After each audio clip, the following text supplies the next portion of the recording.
സന്തോഷത്തോടെ ചേർന്ന് കർത്താവിനെ ഒരുമിച്ചൊന്ന് മഹത്വപ്പെടുത്തിയിട്ട് എല്ലാവരും കൂടെ ചേർന്ന് ഈ അനുഗ്രഹീതമായ നല്ല ദിവസത്തിനായി സ്തോത്രം ചെയ്യുന്നു. ഈ സെൻട്രൽ കൺവെൻഷൻ്റെ ഒന്നാമത്തെ ദിവസം ദൈവത്തിൻ്റെ വചനവുമായി നിങ്ങളുടെ നടുവിൽ നിൽക്കുവാൻ കഴിഞ്ഞത് ഒരു ഭാഗ്യമായി, അഭിമാനമായി ഞാൻ കരുതുന്നു. ഒത്തിരി പ്രാർത്ഥനയോടെ, വളരെ പ്രതീക്ഷയോടെ, തികഞ്ഞ ദൈവാശ്രയ ബോധത്തോടെ ഇന്ന് രാത്രിയിൽ നമുക്ക് കർത്താവിൻ്റെ സന്നിധിയിലായിരിക്കാം. നമ്മൾ വചനം ശ്രദ്ധിക്കുന്നത്, നമ്മൾ വചനത്തിൻ്റെ മുൻപിലായിരിക്കുന്നത് നമ്മുടെ ആത്മീക ജീവിതത്തിനും നമ്മുടെ ഭൗതിക ജീവിതത്തിനും തികച്ചും അനുഗ്രഹമാണ്. നമ്മുടെ ജീവിതം അടിമുടി ചേഞ്ചാകുന്നത് നമ്മൾ ദൈവവചനത്തിൻ്റെ മുൻപിലിരിക്കുമ്പോൾ. എത്ര പേരത് വിശ്വസിക്കുന്നുണ്ട്? ശബ്ദമുയർത്തി കർത്താവിനെ ശക്തിയോടെ ഒന്ന് സ്തുതിച്ചാട്ടെ. ഹല്ലേലൂയ. വിശേഷിച്ച് ഇന്ന് രാത്രി വേദിയിലുള്ള എല്ലാ കർത്തൃദാസന്മാരെയും ഓർത്ത് ഞാൻ സ്തോത്രം ചെയ്യുന്നു. ഈ യോഗത്തിൻ്റെ അധ്യക്ഷൻ കർത്താവിൻ്റെ ദാസൻ പാസ്റ്റർ ഷാജി പി ജോർജ്, അതുപോലെ ഈ സെൻറ്ററിൻ്റെ ചുമതല വഹിക്കുന്ന, ഞാൻ ക്രിസ്തുവിലേറെ സ്നേഹിക്കുന്ന കർത്താവിൻ്റെ ദാസൻ, ഞാൻ ജോയിച്ചാൻ എന്നാണ് വിളിക്കുന്നത്, പാസ്റ്റർ എം കെ ജോയി അവറുകൾ, അതുപോലെ കർത്താവിൻ്റെ ദാസൻ, ഞാൻ ക്രിസ്തുവിലേറെ സ്നേഹിക്കുന്ന പാസ്റ്റർ ചാക്കോ ദേവസിയ അവറുകൾ, അതുപോലെ മറ്റ് പല ദേവദാസന്മാർ, pastor George N Abraham, pastor Rajan, അതുപോലെ പാസ്റ്റർ ബിജു തോമസ്, അങ്ങനെ എല്ലാ ബഹുമാന്യരായ ദേവദാസന്മാരെയും ഞാൻ സ്നേഹത്തോടെ വന്ദനം ചൊല്ലുന്നു. എൻ്റെ പ്രിയങ്കരായ പല സ്നേഹിതർ ഈ സദസ്സിലുണ്ട്. നിങ്ങളെല്ലാവരെയും ദൈവം അനുഗ്രഹിക്കട്ടെ. എൻ്റെ വാത്സല്യ സ്നേഹിതൻ ബ്രദർ പോൾസൺ, ഇല്ല ജോസ്, സ്തോത്രം, അവരൊരു ടീമാണ്, ഞാൻ ഓർത്ത് ഉണ്ടായിരിക്കുന്നത്. ബ്രദർ ജോസ് പൂമലെ ഓർത്ത് സ്തോത്രം ചെയ്യുന്നു. വളരെ വർഷങ്ങൾക്ക് മുൻപുള്ള ബന്ധമാണ്. ഒരുമിച്ച് പലയിടങ്ങളിൽ പ്രവർത്തിക്കുവാൻ ദൈവം അവസരം നൽകിയിട്ടുണ്ട്. എല്ലാവരും അങ്ങനെ ദൈവം അനുഗ്രഹിക്കട്ടെ. ഇന്ന് രാത്രിയിൽ നമ്മൾ ദൈവവചനത്തിലേക്ക് വരുന്നതിന് മുൻപ് ഒരു നിമിഷം നമ്മുടെ കണ്ണുകളെ കർത്തൃസന്നിധിയിൽ ഒന്ന് അടയ്ക്കാം. എല്ലാ കണ്ണുകളും അടച്ചാട്ട്, എല്ലാ അധരങ്ങളും ഒന്ന് തുറന്നാണ്. ഈ രാത്രി പരിശുദ്ധാത്മ ശക്തി നമ്മുടെ നടുവിൽ ചലിക്കണം. പരിശുദ്ധാത്മ നിറവ് നമ്മുടെ നടുവിൽ ഉണ്ടാകണം. എല്ലാവരും ചേർന്നൊന്ന് സ്തോത്രം ചെയ്താട്ടെ. ഈ അന്തരീക്ഷത്തെ ദൈവത്തിൻ്റെ ആത്മാവ് കൺട്രോൾ ചെയ്യട്ടെ. ഈ അന്തരീക്ഷത്തെ ദൈവത്തിൻ്റെ ആത്മാവ് നിയന്ത്രിച്ച് തുടങ്ങട്ടെ. ഒരുമിച്ചൊന്ന് സ്തോത്രം ചെയ്ത് നിർത്താതെ എല്ലാവരും ചേർന്ന് സ്തോത്രം ചെയ്താട്ടെ.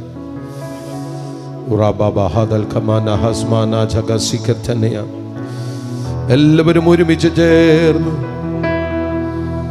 6 ചിറകുകളുള്ള സറാഫുകൾ, 2 കൊണ്ട് മുഖം മൂടി, 2 കൊണ്ട് പാദം മൂടി, 2 കൊണ്ട് പറന്നുകൊണ്ട് ഒരുത്തനോടൊരുത്തൻ സൈന്യങ്ങളുടെ ദൈവമായ യഹോവ പരിശുദ്ധൻ പരിശുദ്ധൻ പരിശുദ്ധൻ എന്നവരാർക്കുവാൻ തുടങ്ങിയപ്പോൾ അവരാർക്കുന്ന ശബ്ദത്താൽ ഉമ്മരപ്പടികളുടെ അടിസ്ഥാനം കുലുങ്ങി, ആലയം പുക കൊണ്ട് നിറഞ്ഞു. എവിടെയാണോ ആരാധന ഉയരുന്നത് അവിടെ മഹത്വം റിലീസാകും. എവിടെയാണോ ആരാധന ഉയരുന്നത് അവിടെ ദൈവശക്തി ചലിച്ചു തുടങ്ങും. വിശ്വസിക്കുന്നവർ ഒരുമിച്ച് സ്തോത്രം ചെയ്താട്ടെ. ഒരുമിച്ച് സ്തോത്രം ചെയ്താട്ടെ. എന്നിൽ വസിക്കും നല്ല ആത്മാവേ, എന്നെ നടത്തും ദൈവാത്മാവേ, എന്നോടു മിണ്ടും എൻ കൂടെയിരിക്കും, എന്നോടു മിണ്ടും എൻ കൂടെയിരിക്കും, നല്ല സഖിയേ, നല്ല തുണയേ, പരിശുദ്ധാത്മാവേ.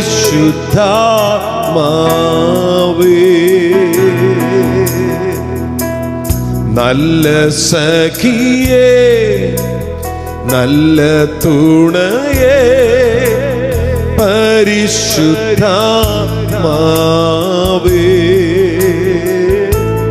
പരിശുദ്ധാത്മാവിൻ കൂട്ടായ്മ വേണം, പരിശുദ്ധാത്മാവിൻ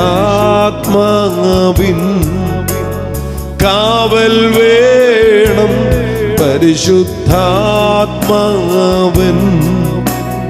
കൂടെ വേണം, പരിശുദ്ധാത്മാവേ.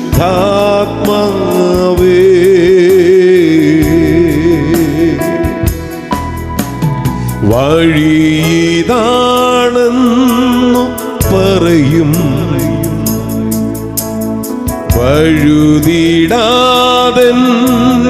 താങ്ങും, മരുഭൂമിയിൽ നൽനീരുറവായി, മുറിവുകളിൽ നൽ തൈലവുമാ.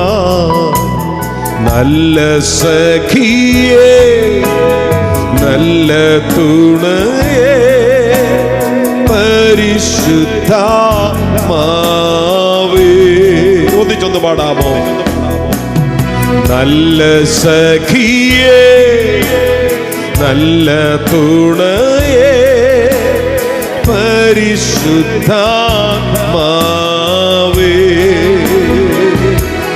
പരിശുദ്ധാത്മാവിൻ കൂട്ടായ്മ വേണം, പരിശുദ്ധാത്മാവിൻ കാവൽ വേണം, പരിശുദ്ധാത്മാവൻ കൂടെ വേണം, പരിശുദ്ധാത്മാവേ.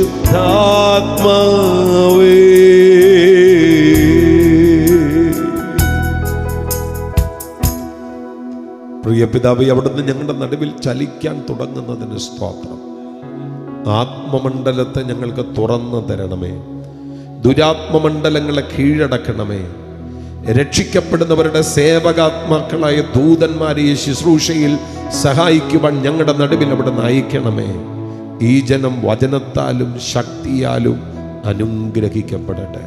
ഭയങ്കര നിറവുകളിലേക്ക് ഈ ജനത്തെ നയിക്കാൻ പോകുന്നതിന് സ്തോത്രം ചെയ്യുന്നു. ഭയങ്കര ദൈവിക ഇടപെടലുകൾക്ക് സ്തോത്രം. ലുദിയായുടെ ഹൃദയം തുറന്നതുപോലെ ചിലരുടെ ഹൃദയത്തെ തുറക്കണമേ, യേശുവിൻ നാമത്തിൽ തന്നെ.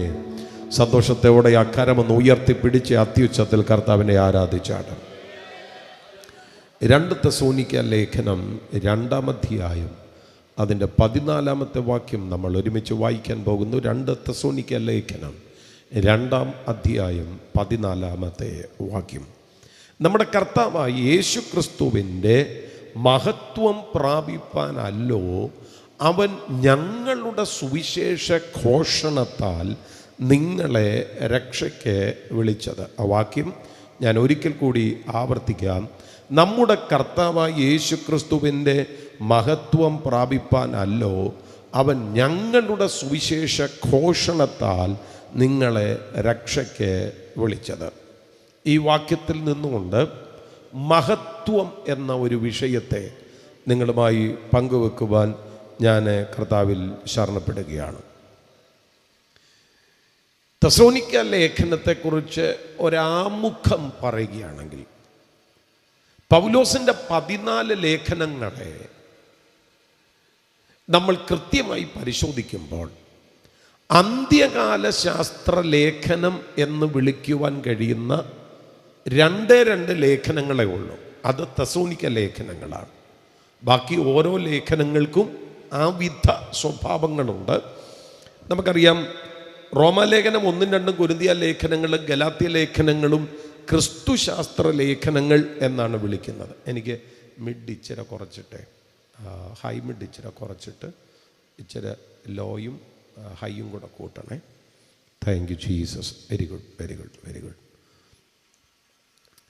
റോമാലേഖനവും 1, 2 കൊരിന്ത്യ ലേഖനങ്ങളും ഗലാത്യ ലേഖനങ്ങളും രക്ഷാകേന്ദ്രീകൃത ലേഖനങ്ങളാണ്. അവയെ സോറ്റീരിയോളജിക്കൽ എപ്പീസ്റ്റൽസ് എന്നാണ് പറയുന്നത്.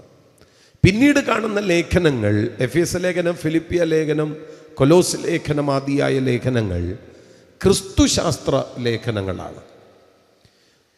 തെസ്സലോനിക്ക ലേഖനങ്ങൾ ഒഴികെയുള്ള ഇതര ലേഖനങ്ങളെ നമ്മൾ വിളിക്കുന്നത് സഭാശാസ്ത്ര ലേഖനങ്ങളാണ്. അതിൽ അന്ത്യകാല ശാസ്ത്ര ലേഖനങ്ങൾ തെസ്സലോനിക്ക ലേഖനങ്ങൾ മാത്രമാണ്. എന്തുകൊണ്ടാണ് അവയെ അങ്ങനെ വിളിക്കുന്നത് എന്ന് ചോദിച്ചാൽ, യേശുക്രിസ്തുവിൻ്റെ മടങ്ങി വരവിൻ്റെ കാര്യകാരണ സഹിതമായ വിവരണങ്ങൾ നടത്തുന്നത് ഈ ലേഖനങ്ങളാണ്. 1 കൊരിന്ത്യർ ലേഖനം 15-ാം അധ്യായത്തിൽ അന്ത്യകാഹളനാദത്തിങ്കൽ പെട്ടെന്ന് കണ്ണിമയ്ക്കുന്നിടയിൽ മരിച്ചവരുയർക്കും, പിന്നെ ജീവനോടെ ശേഷിക്കുന്നവരായി നാം രൂപാന്തരപ്പെടുമെന്നൊക്കെ പറയുമ്പോൾ തെസ്സലോനിക്ക ലേഖനത്തെ നമ്മൾ പരിശോധിക്കുമ്പോൾ കൃത്യമായി ആ ഭാഗത്തെ അവതരിപ്പിച്ചിരിക്കുക. കർത്താവതൻ ഗംഭീരനാദം, പ്രധാന ദൂതൻ്റെ ശബ്ദം, ദൈവത്തിൻ്റെ കാഹളം ഇങ്ങനെ സ്വർഗത്തിൽ നിന്നിറങ്ങി വരുമെന്ന്. ഇങ്ങനെ ഇറങ്ങി വരുമ്പോൾ ക്രിസ്തുവിൽ മരിച്ചവർ മുൻപേ ഉയർക്കുമെന്ന്, പിന്നെ ജീവനോടെ ശേഷിക്കുന്നവരായി നാം അവരോടൊരുമിച്ച് ആകാശത്തിൽ കർത്താവിനെ എതിരേൽപ്പാൻ മേഘങ്ങളിൽ എടുക്കപ്പെടുമെന്ന് ഈ ഓർഡർ കൃത്യമായിട്ട് പറഞ്ഞിരിക്കുന്ന തെസ്സലോനിക്ക ലേഖനങ്ങളിലാണ്. അതുകൊണ്ട് തന്നെ ആ തെസ്സലോനിക്ക ലേഖനങ്ങളെ അന്ത്യകാല ശാസ്ത്ര ലേഖനങ്ങളെന്ന് വിളിച്ചിരിക്കുന്നത്. അതുമാത്രമല്ല, തെസ്സലോനിക്ക സഭ വലിയ പീഡനത്തിലൂടെ കടന്നുപോയ ഒരു സഭയാണ്. അത് 1-ാം ലേഖനം 3-ാമത്തെ അധ്യായം വായിക്കുമ്പോൾ നമുക്കത് കൃത്യമായിട്ട് മനസ്സിലാക്കുന്നുണ്ട്. പൗലോസ് അവിടെ പറയുന്നുണ്ട്, ഞങ്ങളുടെ പ്രയത്നം വെറുതെയായിപ്പോയോ എന്ന് ഭയപ്പെട്ട് നിങ്ങളുടെ വിശ്വാസത്തിൻ്റെ വസ്തുത അറിയാൻ ആളിനെ അയച്ചു എന്നവിടെ പറയുന്നുണ്ട്. പക്ഷേ പൗലോസിൻ്റെ ആശങ്ക അസ്ഥാനത്തായിരുന്നുവെന്നും അവർ ഇപ്പോഴും വിശ്വാസത്തിൽ ഉറച്ചു നിൽക്കുന്നെന്നുമാണ് പൗലോസിന് റിപ്പോർട്ട് കിട്ടിയത്. അപ്പോൾ ആ ഒരു പശ്ചാത്തലത്തിലാണ് ഈ 2-ാം അധ്യായം 14-ാമത്തെ വാക്യത്തിൽ പൗലോസ് അതിമഹത്തായ മഹത്വത്തിൻ്റെ വെളിപ്പാട് പറയുന്നത്. എന്താ നമ്മുടെ ഇവിടെ വായിക്കുന്നത്? നമ്മുടെ കർത്താവായ യേശു ക്രിസ്തുവിൻ്റെ മഹത്വം പ്രാപിപ്പാനല്ലോ അവൻ ഞങ്ങളുടെ സുവിശേഷ ഘോഷണത്താൽ നിങ്ങളെ രക്ഷയ്ക്ക് വിളിച്ചിരിക്കുന്നത്. അവിടെ ആ വാക്യത്തെ 2 നിലകളിൽ വേണം ചിന്തിക്കാൻ. ഒന്ന്, രക്ഷയുടെ ഭാവികമായ അനുഗ്രഹങ്ങളിൽ ഏറ്റവും പ്രധാനപ്പെട്ട ഒന്ന്, അതാണ് ഈ വാക്യം പറയുന്നത്. 2, നമ്മുടെ വിളിയുടെ ആത്യന്തികമായ ലക്ഷ്യം.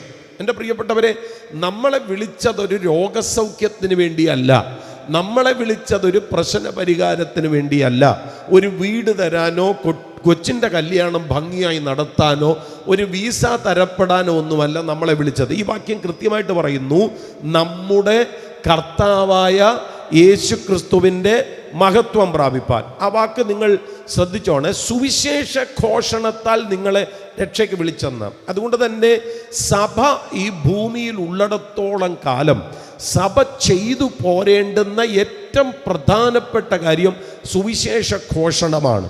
രക്ഷിക്കപ്പെട്ടാലും രക്ഷിക്കപ്പെട്ടില്ലേലും, കേട്ടാലും കേട്ടില്ലെങ്കിലും, മനസ്സിലാക്കിയാലും മനസ്സിലാക്കിയില്ലെങ്കിലും നമ്മൾ സുവിശേഷ ഘോഷണം അതാത് നിലകളിൽ നടത്തുക എന്നുള്ളതാണ്.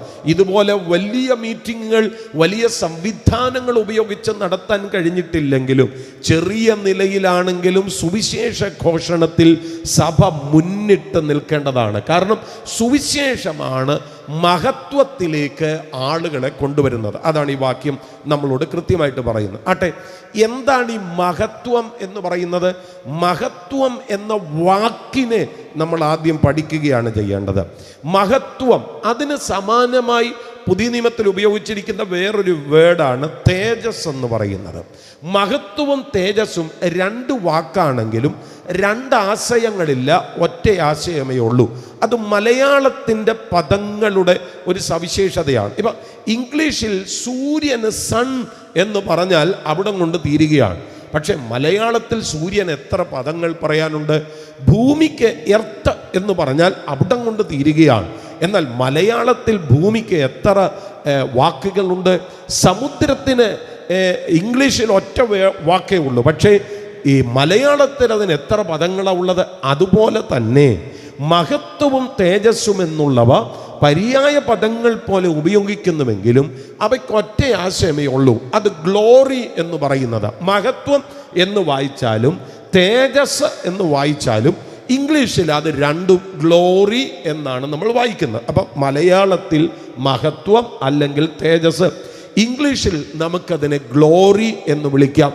എബ്രായ ബൈബിളിൽ ആ മഹത്വത്തെ കാബോധ് എന്നാണ് പറഞ്ഞിരിക്കുന്നത്. ഗ്രീക്കിൽ ആ മഹത്വത്തെ ഡോക്സ എന്നാണ് പറഞ്ഞിരിക്കുന്നത്. അപ്പോൾ ആ വാക്കുകൾ ഞാൻ ഒരിക്കൽ കൂടി പറയാം. മലയാളത്തിൽ മഹത്വം അല്ലെങ്കിൽ തേജസ്, ഇംഗ്ലീഷിൽ ഗ്ലോറി, ഹീബ്രുവിൽ കാബോധ്, ഗ്രീക്കിൽ ഡോക്സ. ആട്ടെ, ഇവയുടെ അർത്ഥം എന്താണ്? ഡോക്സ എന്ന് പറഞ്ഞാൽ, അല്ലെങ്കിൽ കാബോധ് എന്ന് പറഞ്ഞാൽ, അല്ലെങ്കിൽ ഗ്ലോറി എന്ന് പറഞ്ഞാൽ അർത്ഥം എന്താണ്? പ്രധാനപ്പെട്ട 5 അർത്ഥങ്ങളെങ്കിലും നമ്മൾ മനസ്സിലാക്കേണ്ടതായിട്ടുണ്ട്. സ്പ്ലെൻഡർ എന്ന് നമുക്കതിനെ വിളിക്കാം, ബ്രൈറ്റ്നസ് എന്ന് നമുക്കതിനെ വിളിക്കാം, എക്സലൻസ് എന്ന് നമുക്കതിനെ വിളിക്കാം, ഡിഗ്നിറ്റി എന്ന് നമുക്കതിനെ വിളിക്കാം, മജസ്റ്റി എന്ന് നമുക്കതിനെ വിളിക്കാം. ആട്ടെ, ഇവയുടെ അർത്ഥം എന്താണ്? നിങ്ങൾ ആ അർത്ഥങ്ങൾ ഒരു നല്ല പഠിതാവിനെ പോലെ ശ്രദ്ധിച്ചോണം കേട്ടോ. സ്പ്ലെൻഡർ എന്ന് പറയുമ്പോൾ ഗാംഭീര്യം, ശോഭ, കാന്തി, ഭാസുരത്വം, പ്രതാപശക്തി എന്നൊക്കെ നമുക്ക് വിളിക്കാം. അപ്പം നമ്മുടെ കർത്താവായ യേശു ക്രിസ്തുവിൻ്റെ മഹത്വം പ്രാപിപ്പാനാണ് നമ്മെ വിളിച്ചിരിക്കുന്നതെന്ന് പറയുമ്പോൾ കർത്താവായ യേശു ക്രിസ്തുവിൻ്റെ ആ കാന്തി പ്രാപിക്കാൻ വേണ്ടി, ആ ശോഭ പ്രാപിപ്പാൻ വേണ്ടി, ആ ഭാസുരത്വം പ്രാപിക്കാൻ വേണ്ടി, ആ ഗാംഭീര്യം പ്രാപിപ്പാൻ വേണ്ടിയാണ് നമ്മളെ വിളിച്ചിരിക്കുന്നത് എന്നുള്ളത്. മറ്റൊരർത്ഥമാണ് ബ്രൈറ്റ്നസ്, തിളക്കം, തെളിച്ചം, അത് പ്രാപിപ്പാൻ വേണ്ടിയാണ് നമ്മളെ കർത്താവ് വിളിച്ചിരിക്കുന്നത്. വേറൊന്നാണ് എക്സലൻസ്. എക്സലൻസ് എന്ന് പറയുമ്പോൾ മേന്മ, മഹിമ, ഉത്കൃഷ്ടത എന്നൊക്കെ നമുക്ക് വിളിക്കാം. ഡിഗ്നിറ്റി എന്ന് പറയുമ്പോൾ പ്രഭാവം, കുലീനത, മാഹാത്മ്യം, ശ്രേഷ്ഠത എന്നൊക്കെ നമുക്കതിനെ വിളിക്കാം. മജസ്റ്റി എന്ന് പറയുമ്പോൾ ഐശ്വര്യം, തേജസ്, വല്ലഭത്വം എന്നൊക്കെ നമുക്ക് വിളിക്കാം. അപ്പോൾ വാസ്തവത്തിൽ ഭാവികമായി നമ്മൾ പ്രാപിപ്പാനിരിക്കുന്ന സ്വർഗീയ അനുഗ്രഹമെന്ന് പറയുന്നത് നമുക്ക് ഇമാജിൻ ചെയ്യാൻ പോലും പറ്റാത്തതാണ്. വേണമെങ്കിൽ ആ മലയാള അർത്ഥങ്ങളെല്ലാം കൂടെ ഞാനൊന്ന് പറയാം. നമ്മൾ എന്താണ് ഭാവിയിൽ പ്രാപിക്കാൻ പോകുന്നത്? അവിടുത്തെ ഗാംഭീര്യം, ശോഭ, കാന്തി, ഭാസുരത്വം, പ്രതാപശക്തി, തിളക്കം, തെളിച്ചം, മേന്മ, മഹിമ, ഉത്കൃഷ്ടത, പ്രഭാവം, കുലീനത, മാഹാത്മ്യം, ശ്രേഷ്ഠത, മഹത്വം, ഐശ്വര്യം, തേജസ്, വല്ലഭത്വം, ഇത് പ്രാപിപ്പാൻ വേണ്ടിയാണ് കർത്താവ് നമ്മളെ വിളിച്ചിരിക്കുന്നത്. ഒരു ഹല്ലേലൂയ പറഞ്ഞാട്ടെ. ആമേൻ. എൻ്റെ പ്രിയപ്പെട്ടവരെ, വിവരിച്ചിട്ടും തീർക്കാനൊക്കാത്ത ഈ മഹത്വത്തിൻ്റെ പ്രാപനത്തിന് വേണ്ടി വിളിക്കപ്പെട്ട നാം, സ്തോത്രം, ഈ മഹത്വത്തിൻ്റെ വല്ലഭത്വത്തെ മറച്ചു പിടിക്കാൻ സാധ്യതയുള്ള ഈ മണ്ണുകൊണ്ട് അവസാനിക്കുന്ന വേറൊന്നിലും ശ്രദ്ധ കേന്ദ്രീകരിച്ച് നമ്മുടെ വിശ്വാസ ജീവിതത്തെ വഴിതിരിച്ചു വിടരുത്. അതുകൊണ്ടാണ് പറയുന്നത്, നാം ഈ ആയുസ്സിൽ മാത്രം ക്രിസ്തുവിൽ പ്രത്യാശ വെച്ചിരിക്കുന്നെങ്കിൽ സകല മനുഷ്യരെക്കാളും അരിഷ്ടന്മാരാണ്. ഈ ആയുസ് കൊണ്ട് അവസാനിക്കുന്നത് ആരോഗ്യം, ഈ ആയുസ് കൊണ്ട് അവസാനിക്കുന്നതല്ലേ? സാമ്പത്തിക അഭിവൃദ്ധി ഈ ആയുസ് കൊണ്ട് അവസാനിക്കുന്നതല്ലേ? ഈ ഉയർച്ചകൾ ഈ ആയുസ് കൊണ്ട് അവസാനിക്കുന്നതല്ലേ? അങ്ങനെ ഈ മണ്ണുകൊണ്ട് അവസാനിക്കുന്ന എന്തിനെങ്കിലും വേണ്ടിയാണ് നാം ക്രിസ്തുവിൽ പ്രത്യാശ വെച്ചിരിക്കുന്നതെങ്കിൽ സകല മനുഷ്യരെക്കാളും നമ്മൾ അരിഷ്ടന്മാരാകുകയാണ്. കാരണം ലഭിക്കാനിരിക്കുന്നത് ഒരിക്കലും ഈ മണ്ണിലുള്ള ഒന്നുമായി തുലനം ചെയ്യാൻ പറ്റാത്തതാ. കരങ്ങൾ ഉയർത്തിപ്പിടിച്ചൊരു ഹല്ലേലൂയ പറഞ്ഞാട്ടെ. ആമേൻ. അപ്പം നമ്മുടെ വിളി എന്തിനാ? ഉച്ചത്തിൽ പറഞ്ഞാട്ടെ. നമ്മുടെ വിളി എന്തിനാ? പോരാ മിണ്ടുന്നില്ല. എല്ലാവരും കൂടെ ചേർന്നൊന്ന് പറഞ്ഞ, നമ്മുടെ വിളി എന്തിനാ? നമ്മുടെ കർത്താവായ യേശു ക്രിസ്തുവിൻ്റെ മഹത്വം പ്രാപിക്കുക എന്നുള്ളത്. ഞാൻ ഈ മഹത്വം അതുകൊണ്ട് എന്താണ് ഉദ്ദേശിക്കുന്നതെന്ന് പറയാം. നിങ്ങൾക്കതൊന്ന് മനസ്സിലാകാൻ വേണ്ടി ഞാൻ അതിൻ്റെ ചില വെളിപ്പാടുകളൊന്നും പറയാം. 1 തിമോഥെയോസിന്റെ ലേഖനം 6-ാം അധ്യായം 15-16 വാക്യങ്ങൾ ദൈവത്തെക്കുറിച്ച് പറയുന്ന ഒരു നിർവചനമാണ്. ആ നിർവചനം നിങ്ങളൊന്ന് ശ്രദ്ധിക്കണേ. വേറെ ആരുമായി തുലനം ചെയ്യാൻ പറ്റാത്ത ഒരു നിർവചനം. ധന്യനായ ഏകാധിപതിയും രാജാതി രാജാവും കർത്താതി കർത്താവും താൻ മാത്രം അമർത്യതയുള്ളവനും അടുത്തുകൂടാത്ത വെളിച്ചത്തിൽ വസിക്കുന്നവനും മനുഷ്യർ ആരും കാണാത്തവനും കാണാൻ കഴിയാത്തവനുമായവൻ. സ്തോത്രം. ദൈവത്തെക്കുറിച്ച് പറയുന്ന വിശേഷതയാണ്. ഒന്നുകൂടെ പറയാം. നിങ്ങൾ ബൈബിൾ തുറന്നു വെച്ചേക്കുവാണ്? ആണ്. ആണെങ്കിൽ ഉച്ചത്തിലൊന്ന് പറഞ്ഞോ. എന്തൊക്കെയാ? ധന്യനായി ഏകാധിപതിയും പറഞ്ഞോ, രാജാതി രാജാവും കർത്താതി കർത്താവും താൻ മാത്രം അമർത്യതയുള്ളവനും അടുത്തുകൂടാത്ത വെളിച്ചത്തിൽ വസിക്കുന്നവനും മനുഷ്യരാരും കാണാത്തവനും കാണാൻ കഴിയാത്തവനും. അതിൽ ഈ മഹത്വത്തോടുള്ള ബന്ധത്തിൽ ഞാൻ അതിൽ ഒരു വേട വിശദീകരിക്കുന്നുള്ളൂ. അത് അടുത്തുകൂടാത്ത വെളിച്ചത്തിൽ വസിക്കുന്നവനെന്ന് എല്ലാവരും കൂടെ പറഞ്ഞ എന്നാ പോരാ, ഉച്ചത്തിൽ പറ. അടുത്തുകൂടാത്ത വെളിച്ചത്തിൽ വസിക്കുന്നവനെന്ന് പറഞ്ഞാൽ അതിൻ്റെ അർത്ഥമല്ല. ഇവിടെ ഈ സ്റ്റേജിലേക്ക് LED ലൈറ്റുകൾ പലത് വെച്ചിട്ടുണ്ട്. സദസ്സിന് നേരെ ഉണ്ടോ എന്ന് എനിക്കറിയത്തില്ല. ഉണ്ടോ? ഇല്ലെന്ന് തോന്നുന്നു. എല്ലാം ട്യൂബും CFL ഒക്കെ കിടക്കുന്നത്. ഈ ഒരു LED ലൈറ്റ് അതിൻ്റെ വലിപ്പം കണ്ടിട്ട് 100 വോൾട്ടാണെന്ന് എനിക്ക് തോന്നുന്നത്. ഈ ഒരു LED ലൈറ്റ് നിങ്ങളൊരു 10 സെക്കൻഡ് അതിലേക്കൊന്ന് ശ്രദ്ധ കേന്ദ്രീകരിച്ചാൽ, നിങ്ങളുടെ ദൃഷ്ടി ഒരു 10 സെക്കൻഡ് ആ ലൈറ്റിലേക്കൊന്ന് നോക്കുകയാണെങ്കിൽ അടുത്ത ഒരു 4 മിനിറ്റെങ്കിലും നിങ്ങളുടെ കണ്ണിൽ പിന്നെ ഒന്നും വ്യക്തമായിരിക്കത്തില്ല. അല്ലേ? ഞാൻ ഇത്രയും പറഞ്ഞ കൂട്ടത്തിൽ ആ ലൈറ്റിലേക്ക് നോക്കിയ മാത്രയിൽ എൻ്റെ കണ്ണിനുണ്ടായ പ്രശ്നം എന്നാന്ന് ചോദിച്ചാൽ, കുറേ വെള്ള കളറുകൾ കാണാം, പക്ഷേ ആരുടെ മുഖം വ്യക്തമല്ല. 100 വോൾട്ടിൻ്റെ ഒരു LED ലൈറ്റ് പോലും ഇത്ര അകന്നിരുന്നിട്ട് കൂടി അതിൻ്റെ ആ പ്രഭ എൻ്റെ കണ്ണുകൊണ്ട് എനിക്ക് ഉൾക്കൊള്ളുവാൻ പ്രയാസം. 100 വോൾട്ടിൻ്റെ LED ലൈറ്റ്. സ്വതന്ത്രം. കാരണം എൻ്റെ കണ്ണിന് അതിനെ ഉൾക്കൊള്ളാൻ പറ്റുന്നില്ല. അതാ ആ വെളിച്ചത്തിൻ്റെ തീവ്രത എനിക്ക് പറ്റുന്നില്ല. അങ്ങനെയാണെങ്കിൽ അടുത്തുകൂടാത്ത വെളിച്ചത്തിൽ വസിക്കുന്ന ദൈവമെന്ന് ആ ഒരു സംഭവത്തെ നിങ്ങളൊന്ന് ആലോചിച്ച് നോക്കിയേ. അടുത്തുകൂടാത്ത വെളിച്ചത്തിൽ വസിക്കുന്നവൻ. മലയാളത്തെക്കാൾ കുറച്ചുകൂടെ കാര്യമായിട്ട് എഴുതിയിരിക്കുന്ന ഇംഗ്ലീഷ് ബൈബിളിൽ he lives in light so bright that people cannot go near it. ആർക്കും അങ്ങോട്ട് സമീപിക്കാൻ പറ്റാത്ത അത്ര വെളിച്ചത്തിലാണ് ദൈവം വസിക്കുന്നത്. 100 വോൾട്ട് ലൈറ്റിനോട് അടുക്കാൻ നമുക്ക് പറ്റുന്നില്ലെന്നേ. ഒരു മനുഷ്യനും സമീപിക്കാൻ പറ്റാത്തത്ര വെളിച്ചത്തിനകത്ത് ദൈവം വസിക്കുന്നത്. ആമേൻ. ഈ ദൈവം വെളിച്ചത്തിലാണ് വസിക്കുന്നതെന്ന് തെളിയിക്കാൻ വേറെ ഒരുപാട് വാക്യങ്ങൾ ഞാൻ പറയാം. അതിൽ നമുക്ക് ഏറ്റവും കൃത്യമായിട്ട് ബോധ്യമാകുന്ന ഒരു സംഭവം പറയാം. അത് അപ്പോസ്തലപ്രവൃത്തി 26:13. അത് പൗലോസിന്റെ ടെസ്റ്റിമണിയാണ്. പൗലോസ് രാജാവിൻ്റെ മുന്നിൽ പറയുക, 9-ാം അധ്യായത്തിൽ തനിക്ക് ഉണ്ടായ എൻകൗണ്ടർ. ആ വാക്ക് നിങ്ങൾ ശ്രദ്ധിച്ചേ.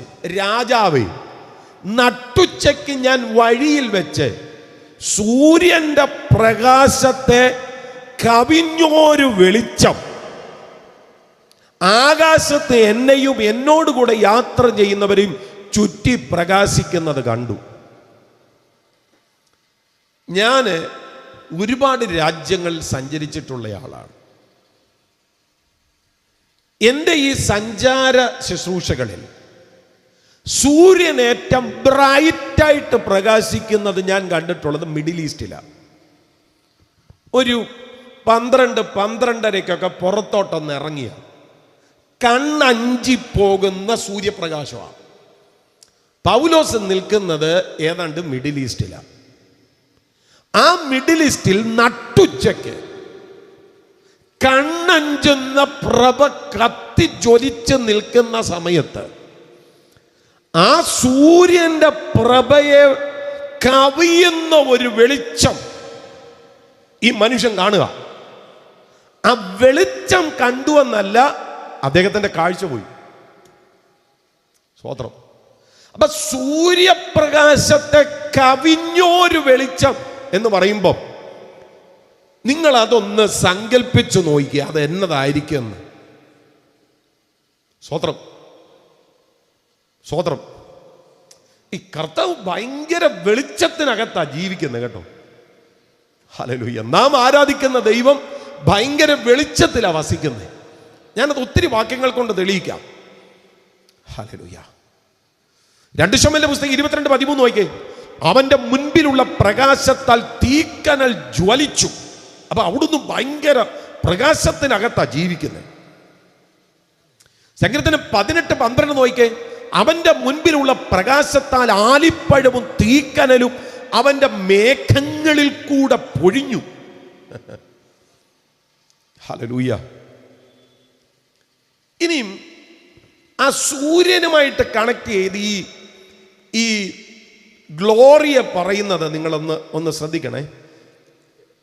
നിങ്ങൾക്ക് ബുദ്ധിമുട്ടൊന്നും ഇല്ലെങ്കിൽ ബൈബിളിലെ ഈ പറയുന്ന വാക്യങ്ങളൊക്കെ ഒന്ന് എടുത്തോണം. നമ്മൾ ഈ കൺവെൻഷന് ബൈബിളും കൊണ്ട് വരത്തില്ല, വന്നാൽ ബൈബിൾ തുറക്കത്തില്ല, തുറന്നാൽ തുറക്കേണ്ടത് തുറക്കത്തില്ല. ഇതൊക്കെയാണ് നമ്മുടെ ഒരു പ്രത്യേകത.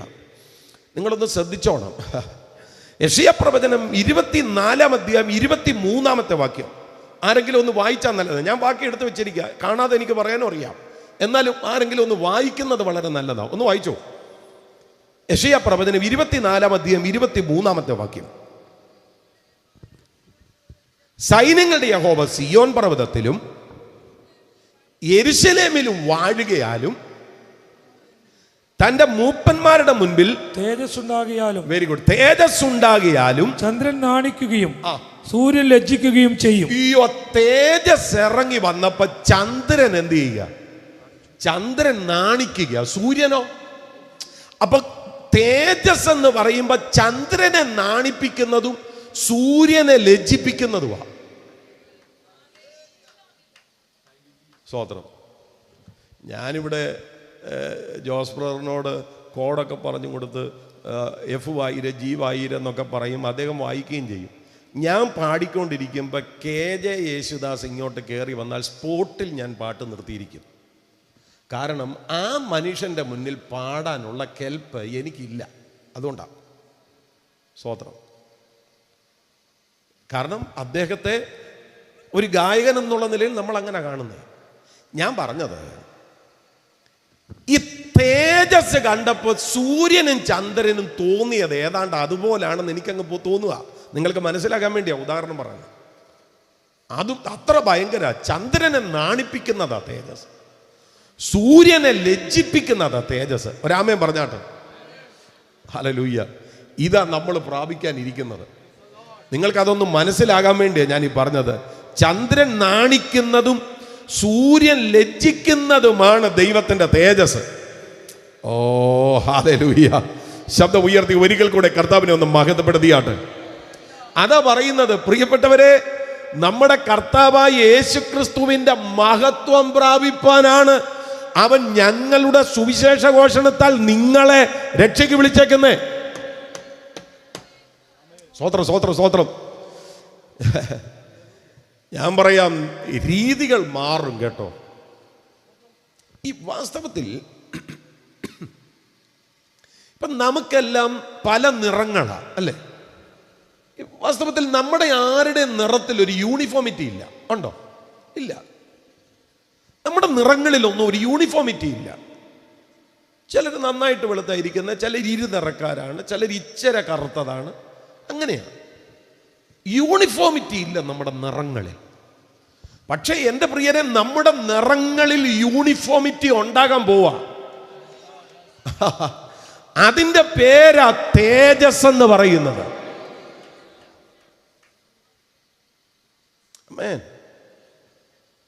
വേട്ടമല ഫിലിപ്പോസ് ഉപദേശി പാടിയ ഒരു പാട്ടുണ്ട്. നീതിസൂര്യൻ വരുമ്പോൾ തൻ പ്രഭയിൻ കാന്തിയാലെ ഇരുൾ നിറം മാറിടും. നമുക്കുള്ളത് ഇപ്പൊ ഇരുൾ നിറമാ കേട്ടോ. ഇത് മാറും. ഷാജി പാസ്റ്ററുടെ നിറവും മാറും, എന്റെ നിറം മാറും, അച്ചായന്റെ നിറവും മാറും, ജോയിച്ചാന്റെ നിറവും മാറും, നമ്മുടെ എല്ലാവരുടെയും നിറം മാറും. ഒരാമയും പറഞ്ഞു. എപ്പോഴാന്നറിയാമോ? നീതി സൂര്യൻ വരുമ്പോ. നീതി സൂര്യൻ വരുമ്പോ തൻ പ്രഭയിൻ കാന്തിയാലൻ ഇരുൾ നീറം മാറിടുമേ. രാജരാജ പ്രതിമയെ ധരിപ്പിച്ചിട്ടെന്നെ താൻ, രാജരാജ പ്രതിമയെ ധരിപ്പിച്ചിട്ടെന്നെ താൻ കൂടവേ ഇരുത്തുന്ന രാജാവു വേഗം വരും. കൂടവേ ഇരുത്തുന്ന രാജാവു വേഗം വരും. കൂടവേ ഇരുത്തുന്ന രാജാവു വേഗം വരും. എൻ പ്രിയ രക്ഷകൻ നീതി സൂര്യനായി തേജസ്സിൽ വെളിപ്പെടുമേ. പടമോ ഓ എൻ പ്രിയ രക്ഷകൻ നീതി സൂര്യനായി തേജസ്സിൽ വെളിപ്പെടുമേ.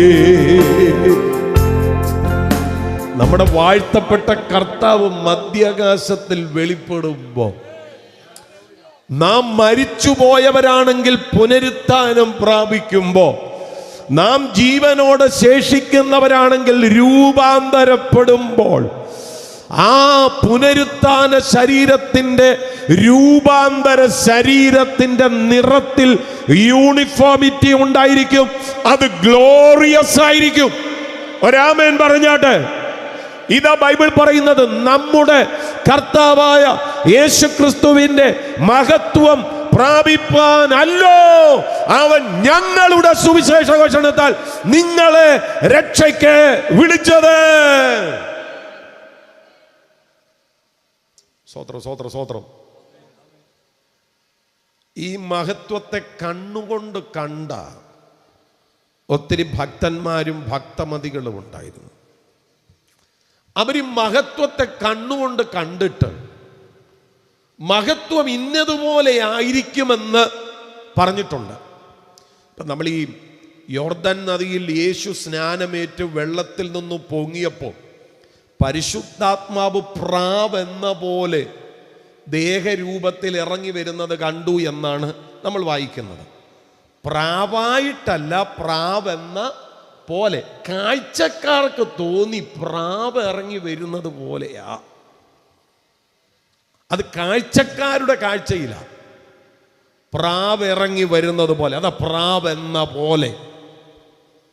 പ്രാവായിട്ട് വന്നെന്ന് ഒരിടത്തും പറഞ്ഞിട്ടില്ല. പ്രാവെന്ന കാഴ്ചക്കാരന് തോന്നി. ഇതുപോലെ ഈ ഗ്ലോറിയെ കണ്ട ചിലര് ആ ഗ്ലോറിയെ വ്യക്തമാക്കിയിട്ടുണ്ട്. അവരുടെ ഒരു പരിചയമനുസരിച്ച്, അവരുടെ അഭിരുചി അനുസരിച്ച് അവർ പദങ്ങളെ വെളിപ്പെടുത്തിയിട്ടുണ്ട്. അതില് ഹബക്കുക്കിന്റെ പ്രവചനം 3-ാം അധ്യായം 3-ാമത്തെ വാക്യത്തില് ഈ മഹത്വത്തെ വിളിച്ചിരിക്കുന്ന ഒരു പേരാ അവന്റെ പ്രഭ. ആ വാക്യം നോക്കിക്കോ. അവന്റെ പ്രഭ ആകാശത്തെ മൂടുന്നു. അത് ഇംഗ്ലീഷ് ബൈബിളിൽ എഴുതിയിരിക്കുന്നത് his glory covered the heavens. അവിടെ ആ ഗ്ലോറി എന്ന വാക്കിനെ മലയാളത്തിൽ പ്രഭ എന്നാണ് ട്രാൻസ്ലേറ്റ് ചെയ്തിട്ടുള്ളത്. അവന്റെ പ്രഭ. അപ്പോൾ തന്നെ ഇയ്യോബിന്റെ പുസ്തകം 37-ാം അധ്യായം 21-ാമത്തെ വാക്യം നോക്കിക്കേ. അവിടെ ആ ഗ്ലോറിയെ വിളിച്ചിരിക്കുന്ന പേരെന്നറിയാമോ? സ്വർണ്ണ ശോഭ പോലെ എന്ന. ഇയ്യോബിന്റെ പുസ്തകം 37:22. വടക്ക് നിന്ന് സ്വർണ്ണ ശോഭ പോലെ വരുന്നു, ദൈവത്തിന്റെ ചുറ്റും ഭയങ്കര തേജസ്സുണ്ട്. അപ്പോ ആ തേജസ്സിനെ ഇയ്യോബ് വിളിച്ചിരിക്കുന്ന പേരെന്നാ? വാ തുറന്നു പറഞ്ഞോ. സ്വർണ്ണ ശോഭ. സ്തോത്രം. അത് ഗോൾഡൻ ഗ്ലോ എന്നാ വിളിച്ചിരിക്കുന്നത്. A golden glow is seen in the north എന്നാ പറയുന്നു. A golden glow. സ്തോത്രം. അത് യെഹെസ്കേൽ പ്രവചനം 1:4 1:27 രേഖപ്പെടുത്തിയിട്ടുണ്ട് കേട്ടോ. ഗോൾഡൻ ഗ്ലോ, സ്വർണ്ണ ശോഭ. അത് മനസ്സിലാകാൻ വേണ്ടി ഞാൻ പറയാം. അതെ, ഈ സ്വർണം പണിയുന്ന ആളുകളില്ലേ, അവരുടെ മുൻപിലുള്ള ആ തീക്കകത്തേക്ക് ഒരു സ്വർണം ഇടുമ്പോൾ ആ സ്വർണത്തിന് തീ പിടിച്ചു കഴിയുമ്പോൾ അതിൻ്റെ ജ്വാല എങ്ങനെയാണോ, അതിൻ്റെ നിറം എങ്ങനെയാണോ, ഇയ്യോബ് ഗ്ലോറിയെ കണ്ടിരിക്കുന്നത് അങ്ങനെ സ്വർണ്ണ ശോഭ പോലെ. അതായത് സ്വർണത്തിന് തീ പിടിച്ചാൽ എങ്ങനെയാണോ അതുപോലെ. ഞാനത് അങ്ങനെ പറഞ്ഞത് യെഹെസ്കേൽ പ്രവചനം 1:27 വെച്ചിട്ടാണ്. അവിടെ it was glowing like metal in a hot furnace എന്നാണ് പറഞ്ഞിരിക്കുന്നത്. അതുകൊണ്ടാണ് ഞാൻ ആ വാക്ക് സ്വർണ്ണ ശോഭയെ അങ്ങനെ നിർവചിച്ചത്. It was glowing like metal in a hot furnace. Hot ഫർണസിനകത്ത് ഗോൾഡ് വീണ് കഴിയുമ്പോൾ അതിന് തീ പിടിക്കുന്ന ജ്വാലയുടെ നിറം എങ്ങനെയാകുമോ അതുപോലെയാണ് ദൈവത്തിൻ്റെ മഹത്വം. നല്ലൊരു ഹല്ലേലൂയ പറഞ്ഞാട്ടെ. പോരെ, ശബ്ദം ഉയർത്തി. അപ്പൊ സ്വർണ്ണ ശോഭ പോലെ. അപ്പൊ 1 പ്രഭ പോലെ, 2 സ്വർണ്ണ ശോഭ പോലെ. ഇനി ഹബക്കൂക്കിന്റെ പ്രവചനം തന്നെ 3-ാം അധ്യായം 4-ാമത്തെ വാക്യത്തില് ഗ്ലോറിയെ വിളിച്ചിരിക്കുന്ന പേരെന്നാന്നറിയാമോ? സൂര്യപ്രകാശം പോലെ ഒരു ശോഭ ഉളവായി വന്നു എന്നാണ്. നോട്ട് എഴുതുന്നവർ പെട്ടെന്ന് എഴുതി പൊക്കോണം കേട്ടോ. ഹല്ലേലൂയ. ഈ ചില ആളുകളൊക്കെ ചിന്തിക്കുന്നത് ലൈവ് ഉണ്ടല്ലോ, ഞാനതങ്ങ് പിന്നീട് കേട്ടെഴുതിക്കോളാം. ഒന്നും നടക്കത്തില്ല. ഞാൻ ഇതൊക്കെ ശ്രമിച്ചിട്ടുള്ളത്. നല്ല പ്രസംഗമൊക്കെ കേൾക്കുമ്പോൾ, നല്ല പോയിൻ്റൊക്കെ വരുമ്പോൾ ലൈവ് ഉണ്ടല്ലോ, വീട്ടിൽ ചെന്നിട്ട് എഴുതാം. എൻ്റെ അച്ഛൻ, ഞാൻ ഇതുവരെ ഒരു പ്രസംഗവും എഴുതിയിട്ടില്ല. എഴുതാൻ പറ്റുന്ന ഒരവസരം ഉണ്ടെങ്കിൽ അങ്ങ് എഴുതിക്കോണം.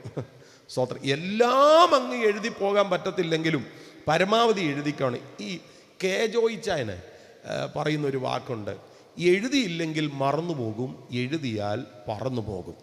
എൻ്റെ പ്രിയപ്പെട്ടവരെ, എഴുതിയിട്ട് പറന്നു പോകുന്നതിനേക്കാൾ കഷ്ടമാണ് എഴുതാതെ മറന്നു പോകുന്നത്. ഈ എഴുതുമ്പോൾ നമ്മുടെ ബുദ്ധിക്കകത്ത് പെട്ടെന്ന് അത് കയറാനുള്ള സാധ്യത കൂടുതലാണ്. അതുകൊണ്ട് നിങ്ങളതൊന്ന് എഴുതിക്കോ. എല്ലാം ഒന്നും ഓർത്തു വെക്കാനൊന്നും പറ്റില്ല. അത്രയും വലിയ ഐക്യു ഒന്നും നമ്മളിൽ ആർക്കും ഉണ്ടെന്ന് എനിക്ക് തോന്നുന്നില്ല. അതുകൊണ്ട് അത്യാവശ്യം ഒന്ന് നോട്ട് ചെയ്തൊക്കെ വെക്കുന്നത് നല്ലതാണ്. ഞാൻ ആ ഗ്ലോറിയെക്കുറിച്ചാണ് പറയുന്നത്. ഇനിയും പുറപ്പാട് പുസ്തകം 24-ാം അധ്യായം 17-ാമത്തെ വാക്യം വായിക്കുമ്പോൾ ആ ഗ്ലോറിയെ കത്തുന്ന തീ പോലെ എന്ന് പറഞ്ഞിട്ടുണ്ട് കേട്ടോ. കത്തുന്ന തീ പോലെ. ആ വാക്യം പെട്ടെന്ന് ആരെങ്കിലും വായിച്ചു വരികയാണെങ്കിൽ നല്ലതാ. അല്ലെങ്കിൽ ഞാനങ്ങ് യഹോവയുടെ തേജസ്സിന്റെ കാഴ്ച പർവ്വതത്തിന്റെ മുകളിൽ കത്തുന്ന തീ പോലെ ഇസ്രായേൽ മക്കൾക്ക് തോന്നി. യഹോവയുടെ തേജസ്സിന്റെ കാഴ്ച പർവ്വതത്തിന്റെ മുകളിൽ കത്തുന്ന തീ പോലെയായിരുന്നെന്നാണ് പറയുന്നത്. തേജസ്സിന്റെ കാഴ്ച അത് വളരെ പെർഫെക്റ്റ് ആയിട്ടാണ് പറഞ്ഞിരിക്കുന്നത്. തേജസ്സിന്റെ കാഴ്ച. അവർ തേജസ് കണ്ടു. പർവ്വതത്തിന്റെ മുകളിൽ തേജസ് ഇറങ്ങി നിൽക്കുക. അത് കത്തുന്ന തീ പോലെയായിരുന്നെന്ന്. ആമേൻ. ഹല്ലേലൂയ. ഈ അടുത്ത ഒരു നിർവചനത്തിലേക്ക് പോവുകയാണെങ്കിൽ മേഘം പോലെ എന്ന് പറയാൻ പറ്റും. മേഘം പോലെ. ഗ്ലോറിയെ മേഘം പോലെ കണ്ടിട്ടുണ്ട്. പുറപ്പാട് പുസ്തകം 16:10 അഹരോൻ ഇസ്രായേൽ മക്കളുടെ സർവ്വസംഘത്തോട് സംസാരിക്കുമ്പോൾ അവർ മരുഭൂമിക്ക് നേരെ തിരിഞ്ഞു നോക്കി. യഹോവയുടെ തേജസ് മേഘത്തിൽ വെളിപ്പെട്ടിരിക്കുന്നത് കണ്ടു. ഞാനിവിടെ നിങ്ങളോട് പറയാം, മേഘമെന്ന് പറയുന്നത് ഒരു നാച്ചുറൽ ഫെനോമിനയാണ്. പക്ഷേ തേജസ്സുള്ള മേഘമെന്ന് പറയുന്നത് അത് വ്യത്യാസമാണ്. അതിനെ വിളിക്കുന്ന പേര് തയോഫനി ക്ലൗഡ് എന്നാണ്. മഹത്വം ചലിക്കുന്ന മേഘം. ഹല്ലേലൂയ. നിങ്ങൾക്കതൊന്നും മനസ്സിലാക്കാൻ വേണ്ടിയാണ് ഞാൻ പറഞ്ഞത്. അപ്പൊ പ്രഭ പോലെ, സ്വർണശോഭ പോലെ, സൂര്യപ്രകാശം പോലെ, സ്തോത്രം, തീ കത്തുന്നത് പോലെ, മേഘം പോലെ എന്നൊക്കെയാണ് തേജസ്സിനെ വിളിച്ചിരിക്കുന്നത്. എൻ്റെ പ്രിയരെ, ഇത് നമ്മൾ പ്രാപിക്കാൻ പോവാ. സ്തോത്രം. നിങ്ങൾക്കത് ആത്മാവിലൊന്ന് കാണാൻ പറ്റുമോ? പോരാ, ശബ്ദം ഉയർത്തി. Glory to God. ഇത് നമ്മൾ പ്രാപിക്കും. ഇത് നമ്മൾ പ്രാപിക്കും. ഞാൻ ആ വാക്ക് വീണ്ടും ആവർത്തിക്കാം. ഈ തേജസ് നമ്മൾ പ്രാപിക്കും. ഇതിനു വേണ്ടിയാണ് നമ്മൾ ഇറങ്ങി തിരിച്ചിരിക്കുന്നത്. ഞാൻ നിങ്ങളോട് പറയാം, സഭ എല്ലാ കാലഘട്ടത്തിലും പീഡനത്തിലൂടെ പോയിട്ടുണ്ട്. എല്ലാ കാലഘട്ടത്തിലും ഉണ്ടായിട്ടുണ്ട്. നമ്മൾ ജീവിക്കുന്ന കാലവും ഒരു പീഡനത്തിന്റെ കാലമാണ്. ലോകത്തിൽ ഏറ്റവും കൂടുതൽ ക്രിസ്ത്യാനികൾ പീഡിപ്പിക്കപ്പെടുന്ന രാജ്യങ്ങളുടെ ലിസ്റ്റ് എടുത്തു നോക്കിയാൽ അതിൽ 11ാമത്തെ സ്ഥാനമാണ് നാം ജീവിക്കുന്ന ഇന്ത്യക്കുള്ളത്. ഹല്ലേലൂയ. ഇക്കാലഘട്ടത്തിലും പോയ കാലഘട്ടത്തിലും പീഡനത്തിനകത്ത് നിന്ന് പിന്മാറിപ്പോകാതെ ആ പീഡനത്തെ ധൈര്യപൂർവം സഹിക്കാൻ ജനത്തെ പ്രേരിപ്പിച്ച പ്രേരണ എന്താണെന്നറിയാവോ? ഈ മഹത്വത്തിന്റെ കാഴ്ചയാണ്. എബ്രായലേഖനം 11ാം അധ്യായം 36ാമത്തെ വാക്യം തൊട്ട് താഴോട്ട് വായിച്ചു വരുമ്പോൾ നമ്മൾ കാണുന്നുണ്ട്, ഏറ്റവും നല്ല ഒരു പുനരുത്ഥാനം ലഭിക്കേണ്ടതിന് ഉദ്ധാരണം കൈക്കൊള്ളാതെ അവർ ഭേദ്യമേറ്റു. ഉദ്ധാരണം എന്ന് പറഞ്ഞാൽ ഡെലിവറൻസ്. അത് തടവിനോടുള്ള ബന്ധത്തിലാണ്. അവര് തടവറയിലാണ്, ബന്ധിക്കപ്പെട്ടവരായി കിടക്കുക തടവറയിൽ. അവരോട് ചോദിച്ചു, നിങ്ങൾക്ക് ഒരു മോചനം വേണോ? അവര് പറഞ്ഞു, ഈ തടവറയിൽ നിന്ന്, ജയിലിൽ നിന്ന് ഞങ്ങൾക്ക് മോചനം വേണ്ട, ഏറ്റവും നല്ല ഒരു പുനരുത്ഥാനം മതി ഞങ്ങൾക്ക്, ഞങ്ങളെ കൊന്നുകളഞ്ഞേക്കാൻ പറഞ്ഞു. അപ്പോ അവരുടെ കണ്ണിൽ തിളങ്ങിയ തിളക്കമെന്താ? ഏറ്റവും നല്ല ഒരു പുനരുത്ഥാനമാണ്. Hallelujah, hallelujah.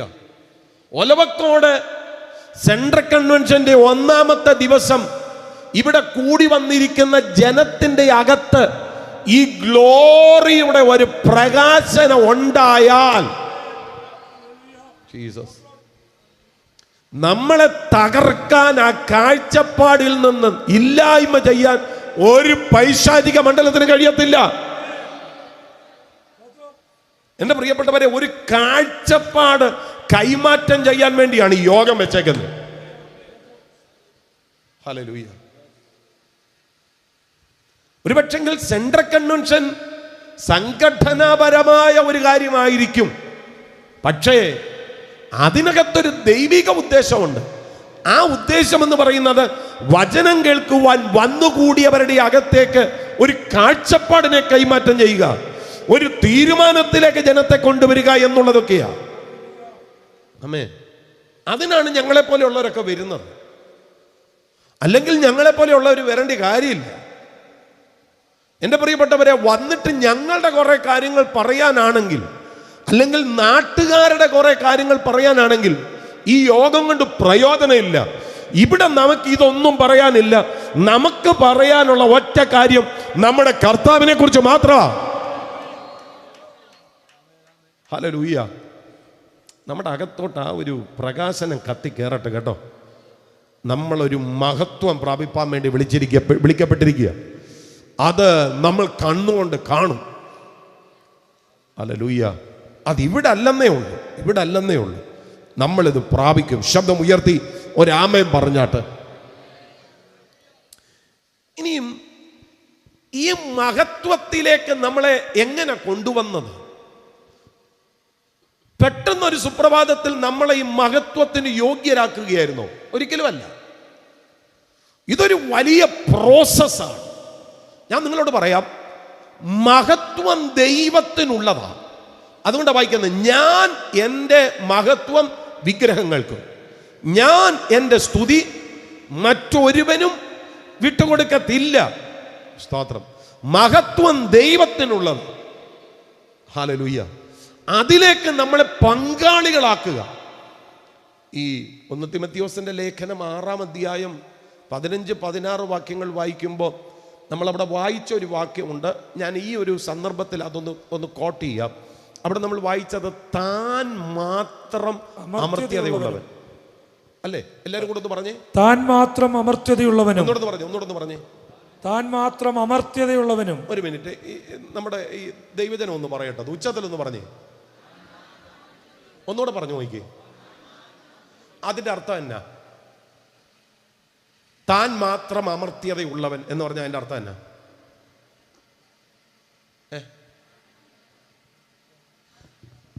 ദൈവം മാത്രമാണ് മരണമില്ലാത്തവൻ അല്ലെ? അമർത്യൻ എന്ന് പറഞ്ഞാൽ മരണമില്ലാത്തവൻ. ദൈവം മാത്രമാണ് അമർത്യൻ. സ്വോത്രം. പക്ഷെ നിങ്ങൾ ശ്രദ്ധിക്കണേ, ഈ അമർത്യതയിൽ ദൈവം നമുക്ക് പങ്കാളിത്തം തരാനിരിക്കുക. അതെവിടാ? 1 കൊരിന്ത്യർ ലേഖനം 15-ാം അധ്യായം നിങ്ങൾ ശ്രദ്ധിച്ചേ. ഈ ദ്രവത്വമുള്ളത് അദ്രവത്വത്തെയും ഈ മർത്യമായത് അമർത്യത്തെയും ധരിക്കണം. അപ്പൊ ദ്രവത്വമുള്ളത് അദ്രവത്വത്തെയും ഈ മർത്യമായത് അമർത്യത്തെയും. എന്റെ പ്രിയപ്പെട്ടവരെ, അപ്പൊ നമ്മൾ മർത്യരാണ് എന്ന് പറഞ്ഞാൽ മരണത്തിന് അധീനരാണ്. ഒരിക്കൽ നമ്മൾ മരിച്ചേ പറ്റത്തുള്ളന്നേ. അതുകൊണ്ടാണ് പറയുന്നത്, ഒരിക്കൽ മരണവും പിന്നെ ന്യായവിധിയും ദൈവം മനുഷ്യർക്ക് നിയമിച്ചിരിക്കുന്നു. സകല മനുഷ്യരും ഇവിടെ ഒരിക്കൽ മരിച്ചേ പറ്റൂ. ആരെങ്കിലും ചോദിക്കുക, പാസ്റ്റർ മരിക്കാതിരിക്കാൻ മരുന്നുണ്ടോ? മരിക്കാതിരിക്കാൻ മരുന്നുണ്ട്, ജനിക്കാതിരുന്നാൽ മതി. ജനിച്ചാൽ മരിക്കും. എന്നോടൊപ്പം ഉണ്ടെങ്കിൽ കർത്താവിനെ ഒന്ന് മഹത്വപ്പെടുത്തുക. ഞാൻ ഈ മരണത്തെക്കുറിച്ച് ഇങ്ങനെ ദൈവവചനം പഠിക്കുകയും ചിന്തിക്കുകയൊക്കെ ചെയ്തപ്പം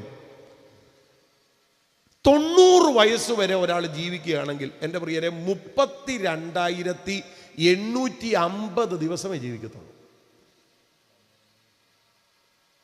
എത്ര?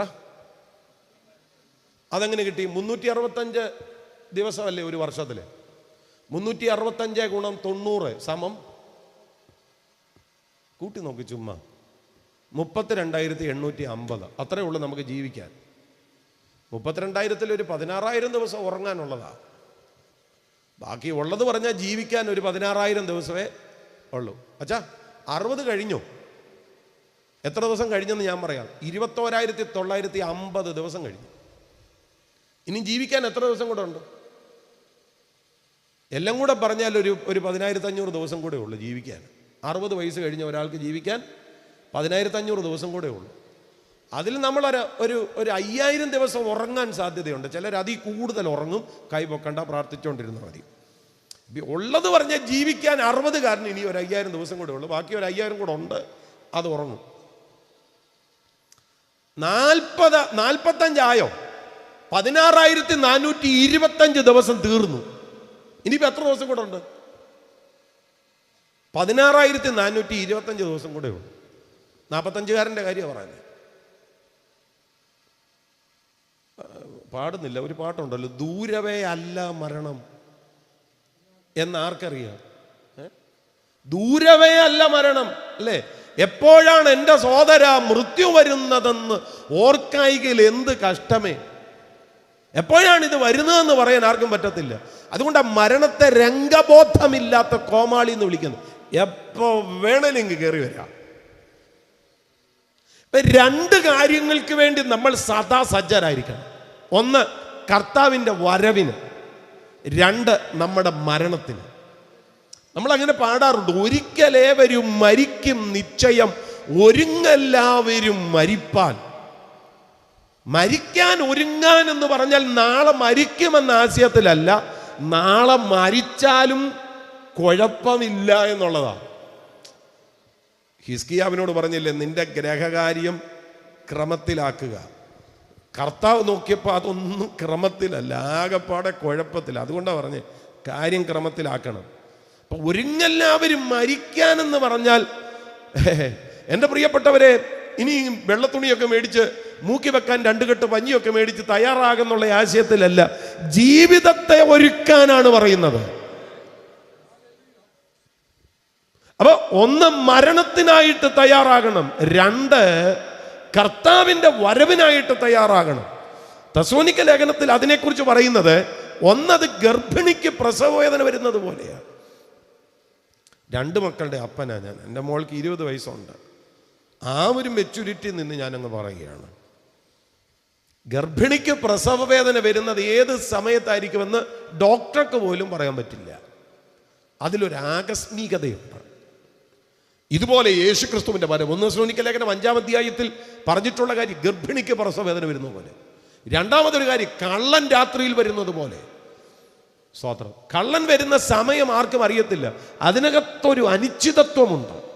അതുകൊണ്ട് കള്ളൻ രാത്രിയിൽ വരുന്നത് പോലെ കർത്താവിന്റെ വരവാകും.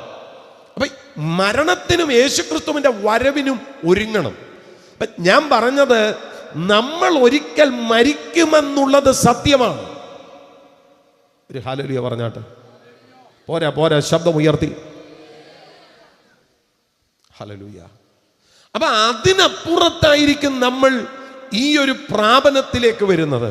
അപ്പൊ മരണത്തിനപ്പുറത്ത് നമ്മൾ അവസാനിക്കുകയല്ല പ്രിയരെ, താൻ മാത്രം അമർത്യതയുള്ളവൻ എന്നുള്ള ദൈവത്തിന്റെ അമർത്യതയുടെ പങ്കാളിത്വത്തിലേക്ക് കർത്താവ് നമ്മളെ കൊണ്ടുവരികയാണ്. ഹല്ലേലൂയ. മർത്യൻ ദൈവത്തിന്റെ അമർത്യതയ്ക്ക് പങ്കാളിയാകുക. ഇതുപോലെ ദൈവത്തിന്റെ മഹത്വത്തിന് ദൈവം നമ്മളെ പങ്കാളികളാക്കുക. അതുകൊണ്ട് നമ്മുടെ കർത്താവായ യേശുക്രിസ്തുവിന്റെ മഹത്വം പ്രാപിപ്പാനല്ലോ അവൻ ഞങ്ങളുടെ സുവിശേഷ ഘോഷണത്താൽ നിങ്ങളെ രക്ഷയ്ക്ക് വിളിച്ചത്. ഇത് ദൈവത്തിന്റെ മഹത്വമാണ്. അതിലേക്ക് ദൈവം നമ്മളെ കൊണ്ടുവരുന്നത് പല പ്രോസസ്സുകളിലൂടെയാണ് കേട്ടോ. അതോടെ പറഞ്ഞാലേ ഈ പ്രസംഗമാകത്തുള്ളൂ. എന്താണ് പ്രോസസ്? റോമാലേഖനം 8-ാം അധ്യായം 29-30 വാക്യത്തിൽ അത് പറയുന്നു. പറ്റുമെങ്കിൽ എല്ലാവരും ബൈബിൾ ഒന്ന് തുറന്നോണം കേട്ടോ. അവൻ മുന്നറിഞ്ഞവരെ തൻ്റെ പുത്രൻ അനേകം സഹോദരന്മാരിൽ ആദ്യജാതനാകേണ്ടതിന് അവന്റെ സ്വരൂപത്തോട് അനുരൂപരാകുവാൻ മുൻനിയമിച്ചിരിക്കുന്നു. മുൻനിയമിച്ചവരെ വിളിച്ചവരെ നീതീകരിച്ചവരെ തേജസ്കരിച്ചും ഇരിക്കുന്നു.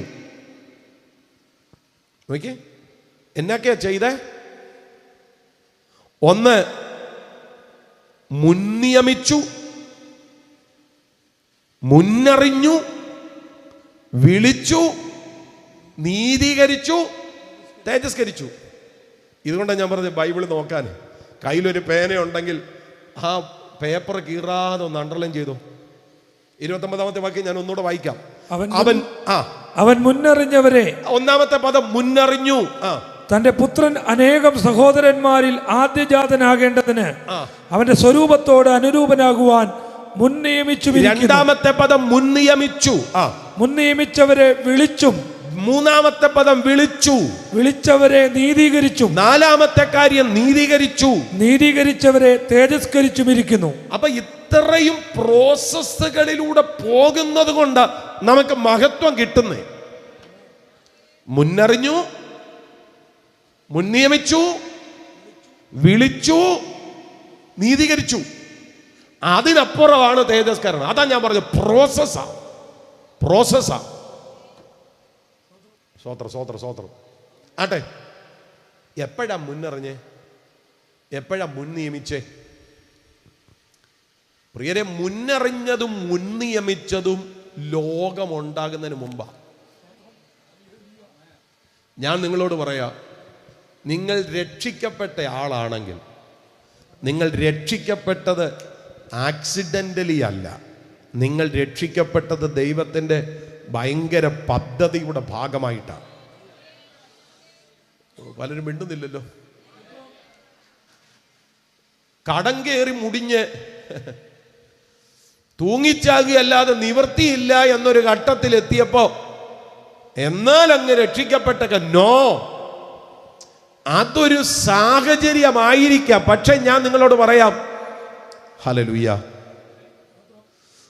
അതിന്റെ പിന്നിൽ ദൈവത്തിന്റെ മുന്നറിവ് കിടപ്പുണ്ട്. രാമൻ പറഞ്ഞു, നിങ്ങൾ രക്ഷിക്കപ്പെടാൻ ഇടയായ സാഹചര്യം ഏതായാലും അതിന്റെ പിന്നിൽ ഒരു മുന്നറിവ് കിടപ്പുണ്ട്.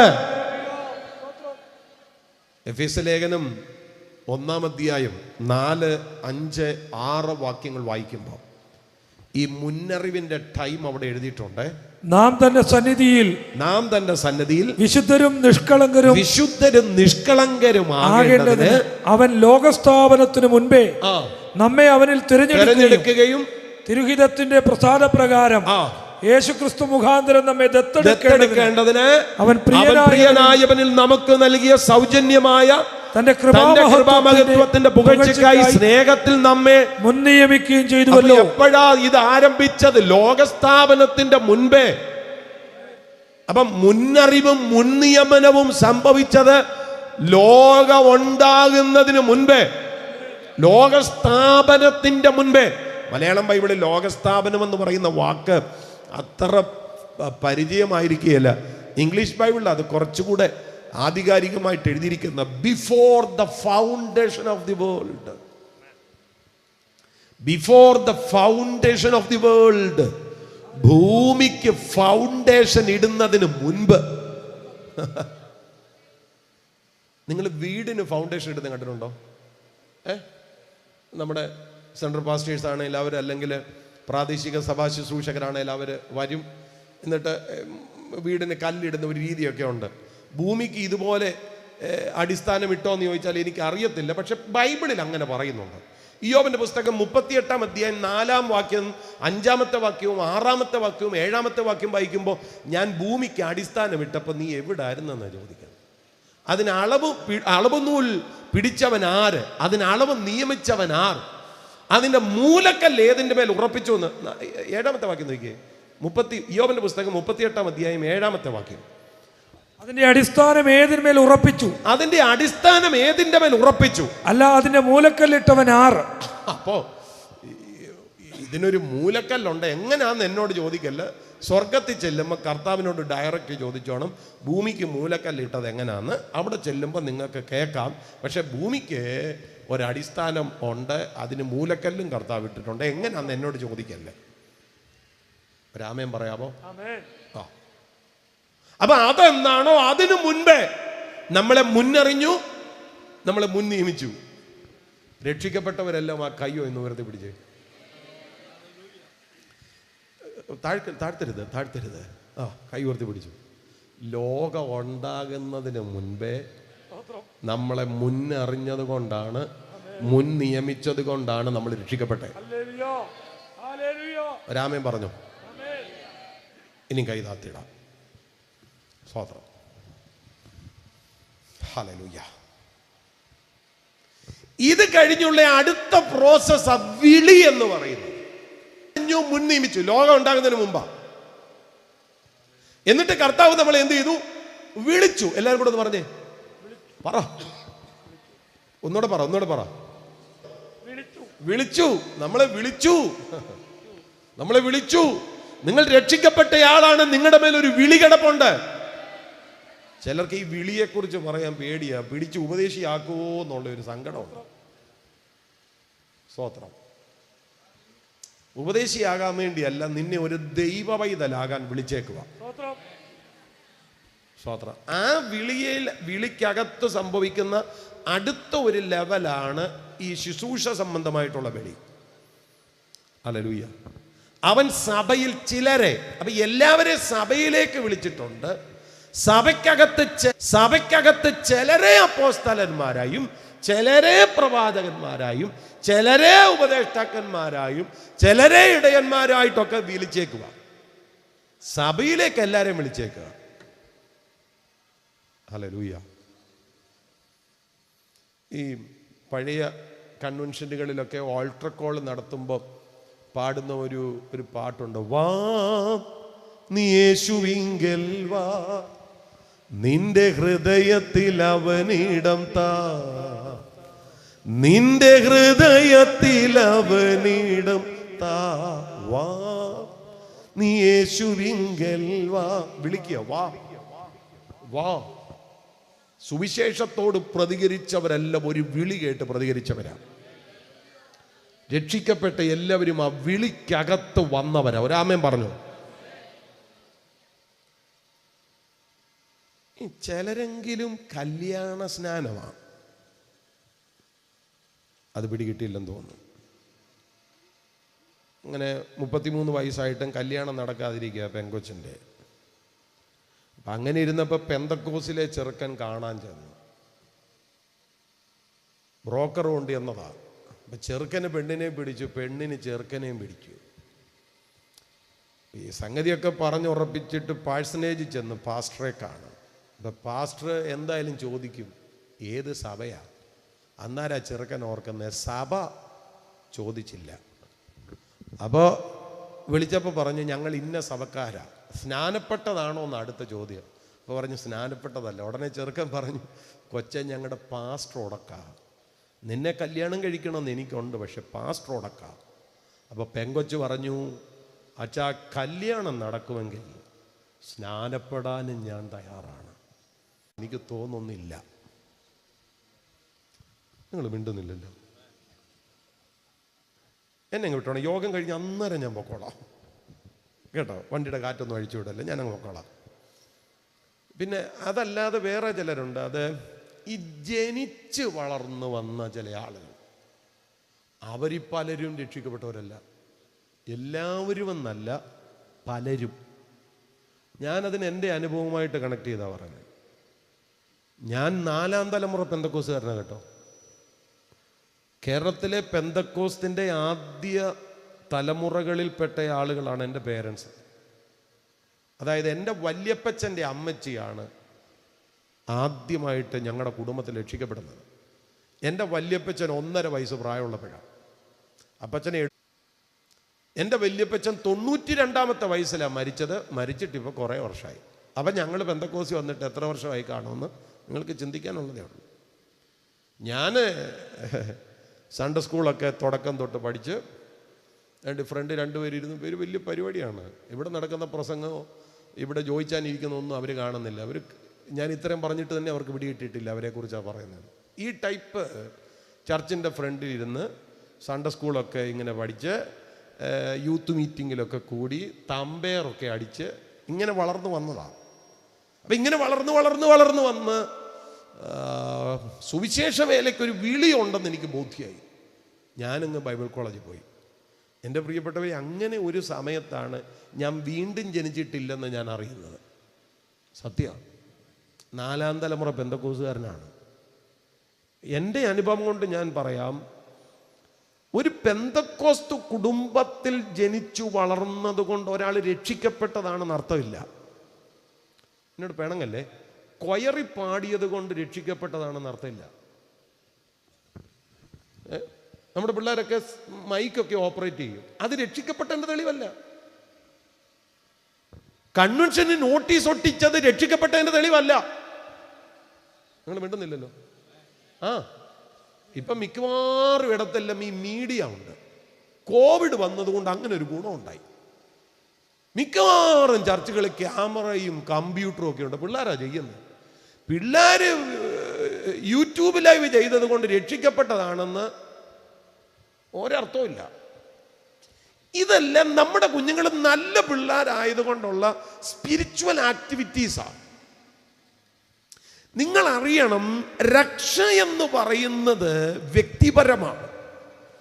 ഒരു ട്രഡീഷണൽ സാൽവേഷൻ ഇല്ല കേട്ടോ.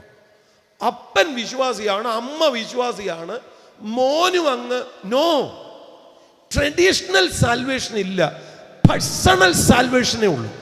യേശുവിനെ കർത്താവെന്ന് വായിക്കൊണ്ട് ഏറ്റു പറയുകയും ദൈവം അവനെ മരിച്ചവരിൽ നിന്ന് ഉയർപ്പിച്ചു എന്ന് ഹൃദയം കൊണ്ട് വ്യക്തിപരമായി വിശ്വസിക്കുകയും ചെയ്യുമ്പോൾ മാത്രമേ രക്ഷ സാധ്യമാകുന്നുള്ളൂ. ഒരു ട്രഡീഷണൽ സാൽവേഷൻ ഇല്ല, പേഴ്സണൽ സാൽവേഷൻ ആണ്. ഞാൻ നിങ്ങളോട് ചോദിക്കുക, അങ്ങനെ ഒരു അനുഭവം നിങ്ങൾക്കുണ്ടോ? ഞായറാഴ്ച കൂട്ടായ്മയിൽ പോയി ഇരുന്നോന്നല്ല, രക്ഷിക്കപ്പെട്ടതാണെന്ന് ഉറപ്പുണ്ടോ? ഇവിടെ ഇരിക്കുന്നതിൽ ഏതെങ്കിലും ഒരു കൊച്ചു പയ്യനെ വിളിച്ചിട്ട് മോനെ നീ കല്യാണം കഴിച്ചതാണോ എന്ന് ചോദിച്ചാൽ അവൻ ഒറ്റയടിക്ക് പറയാം അല്ലെന്ന്.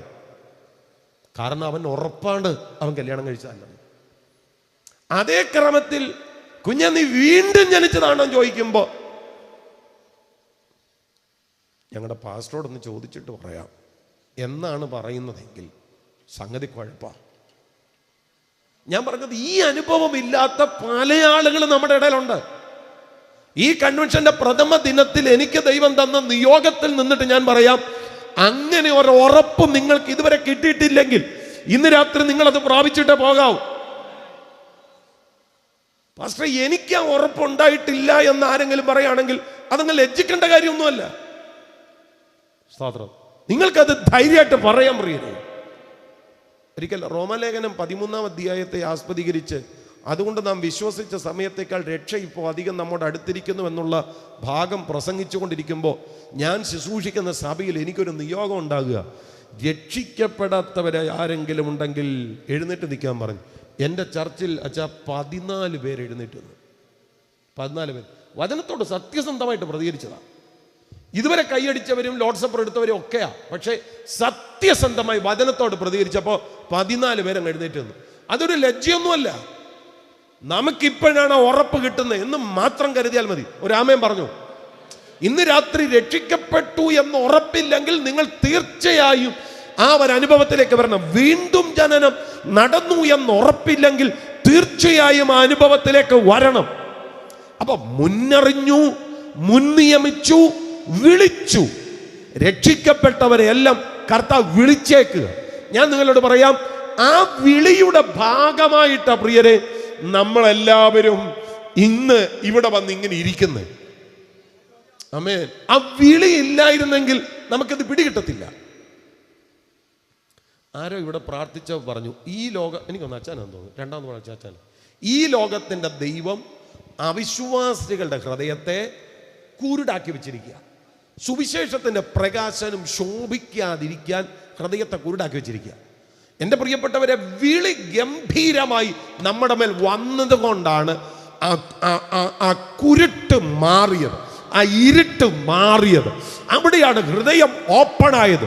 ലുദിയായുടെ ഹൃദയത്തെ കർത്താവ് തുറന്നില്ലേ, അതുപോലെ കർത്താവ് ഹൃദയത്തെ തുറന്നത് നമ്മുടെ മേലെ വിളി കിടക്കുന്നത് കൊണ്ട്. ഒരാമേൻ പറഞ്ഞു. അപ്പം നമ്മളെ കർത്താവ് മുന്നറിഞ്ഞതാണ്, മുൻനിയമിച്ചതാണ്, വിളിച്ചതാണ്. ഹല്ലേലൂയ. വിളിച്ചു എന്ന് മാത്രമല്ല, നമ്മളെ കർത്താവ് നീതീകരിച്ചു. അതാ 4-ാമത്തെ കാര്യം. മുന്നറിഞ്ഞു, മുൻനിയമിച്ചു, വിളിച്ചു, നീതീകരിച്ചു. ഈ നീതീകരണം എന്താണെന്ന് നിങ്ങളും ശ്രദ്ധിച്ചോണേ.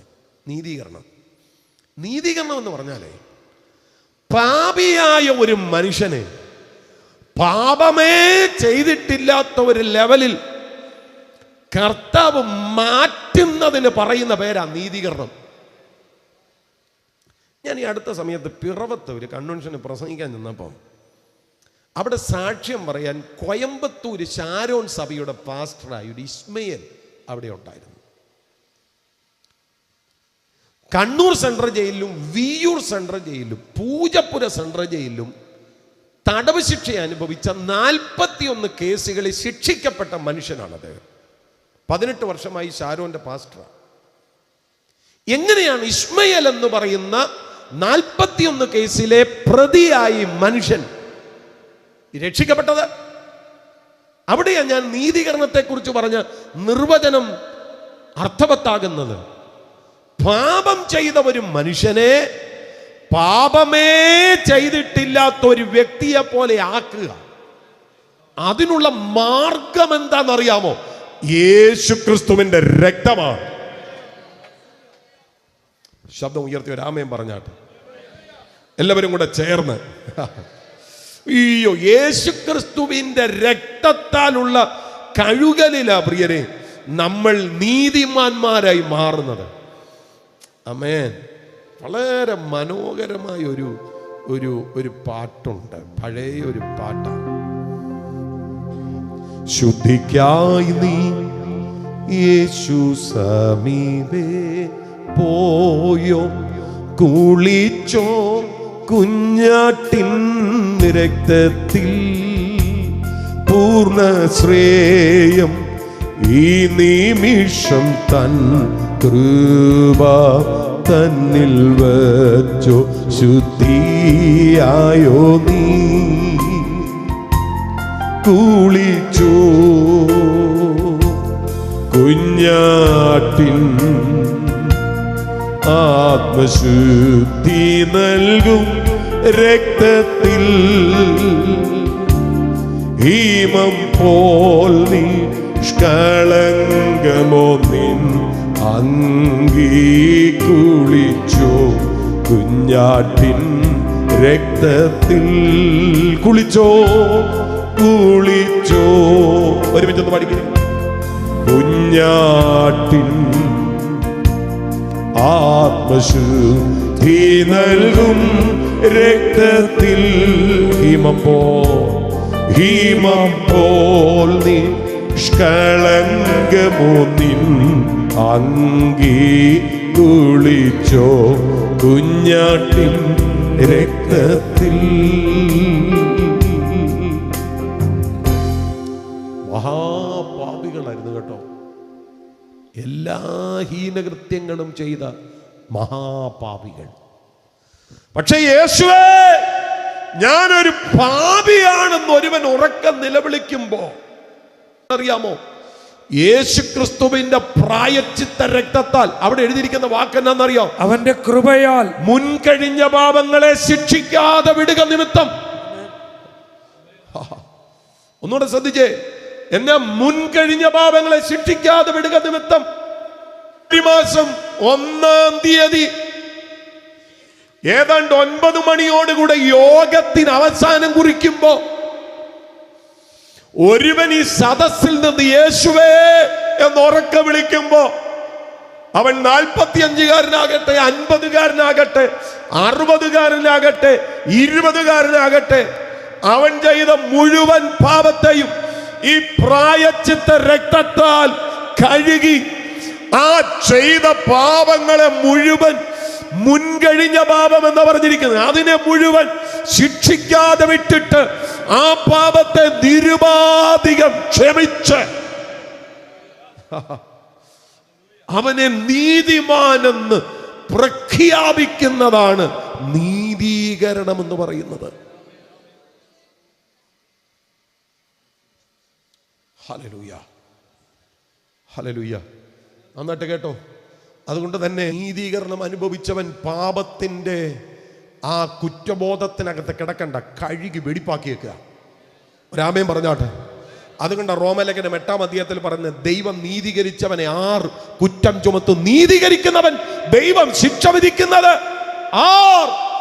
നമ്മളെ കർത്താവ് നീതീകരിച്ചിരിക്കുകയാണ്, ശിക്ഷ വിധിക്കാൻ ആർക്കും പറ്റത്തില്ല.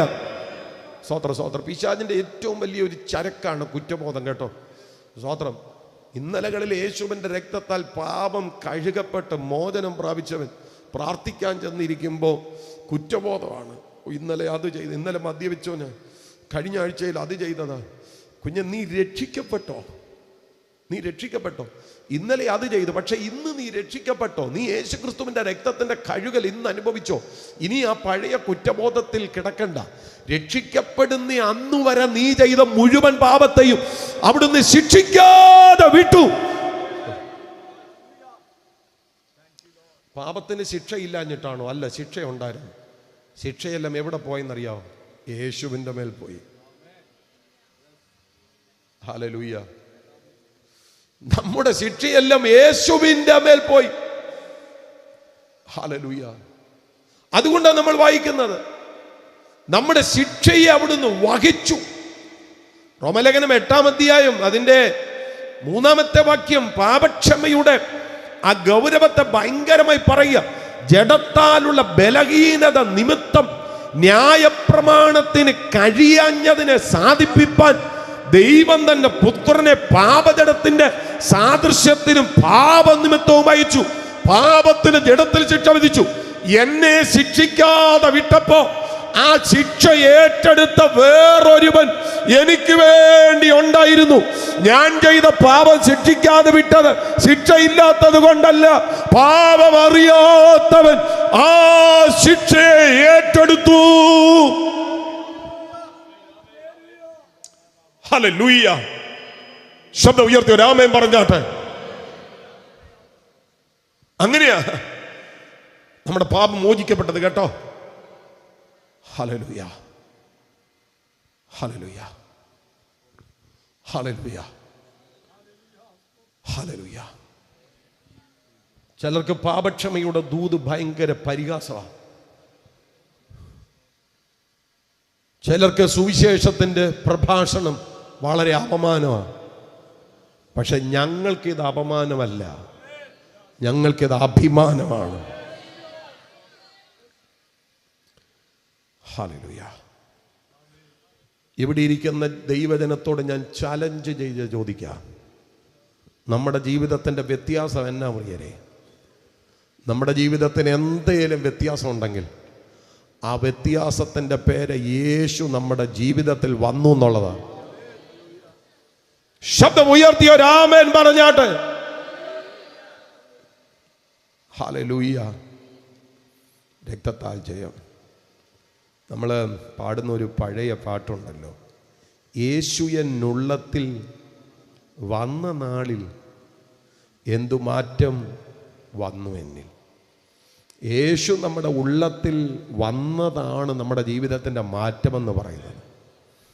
ഹല്ലേലൂയ. യേശു നമ്മുടെ ഉള്ളത്തിൽ വന്നു. ഒന്നുകൂടെ ഞാൻ ആ വാക്ക് പറയും, യേശു നമ്മുടെ ഉള്ളത്തിൽ വന്നു. ഹല്ലേലൂയ. അതാ നമ്മുടെ മാറ്റം. യേശുവില്ലാതെ ഒരു സ്പെഷ്യാലിറ്റിയും പറയാനില്ല. ഞാൻ ചോദിക്കുന്നത്, കർത്താവിനെ അറിയാൻ ഇറങ്ങിത്തിരിച്ച നമ്മളെ ദൈവം ഭൗതികമായി കുറച്ചോ പ്രിയരെ? പറ. ഇല്ല. രക്ഷിക്കപ്പെട്ടതിന് ശേഷം നമ്മുടെ ഭക്ഷണത്തിൽ മാറ്റം വന്നില്ലേ? മിണ്ടുന്നില്ലല്ലോ. വന്നില്ലേ? നമ്മൾ ധരിക്കുന്ന വസ്ത്രത്തിൽ മാറ്റം വന്നില്ലേ? ഒരു ദോഷവും വന്നിട്ടില്ല. വന്നോ? ദാവീദ് പറയുന്നു, ഞാൻ ബാലനായിരുന്നു, ഇപ്പോൾ വൃദ്ധനായി. എന്നിട്ട് പറയുക, എന്റെ ബാല്യം മുതൽ വാർദ്ധക്യം വരെ ഞാൻ നോക്കിയിട്ട് ഞാൻ കാണാതെ പോയ ഒരു കാര്യം, നീതിമാൻ തുണയില്ലാതിരിക്കുന്നതും അവന്റെ സന്തതി ആഹാരമിരക്കുന്നതും ഞാൻ കണ്ടിട്ടില്ല. എൻ്റെ പ്രിയപ്പെട്ടവരെ, സത്യത്തിൽ ഒരു നല്ല ജീവിതം എന്നുള്ള നിലയിലല്ല നമ്മൾ രക്ഷിക്കപ്പെട്ടത്. ബൈബിൾ പറയുന്നു, പ്രത്യാശയാലല്ലോ നാം രക്ഷിക്കപ്പെട്ടിരിക്കുന്നത്. നമ്മുടെ അകത്തൊരു പ്രത്യാശയുണ്ട്, അതിലാണ് നാം രക്ഷിക്കപ്പെട്ടത്. പക്ഷേ ഈ പ്രത്യാശ അറിയാൻ മേലാത്ത ഒരു കൂട്ടം സഭയ്ക്ക് പുറത്തുണ്ട്. അവർ വിശ്വാസ ജീവിതത്തിൻ്റെ നന്മയെ ആകെ തുലനം ചെയ്യുന്നത് നമുക്കൊരു ഭൗതിക നന്മ ഉണ്ടായോ എന്നുള്ളത് ലെവലില്ല. ശരിയാണോ? അവരുടെ നടുവിൽ ദൈവം നമ്മെ ആദരിച്ചേ പറ്റൂ.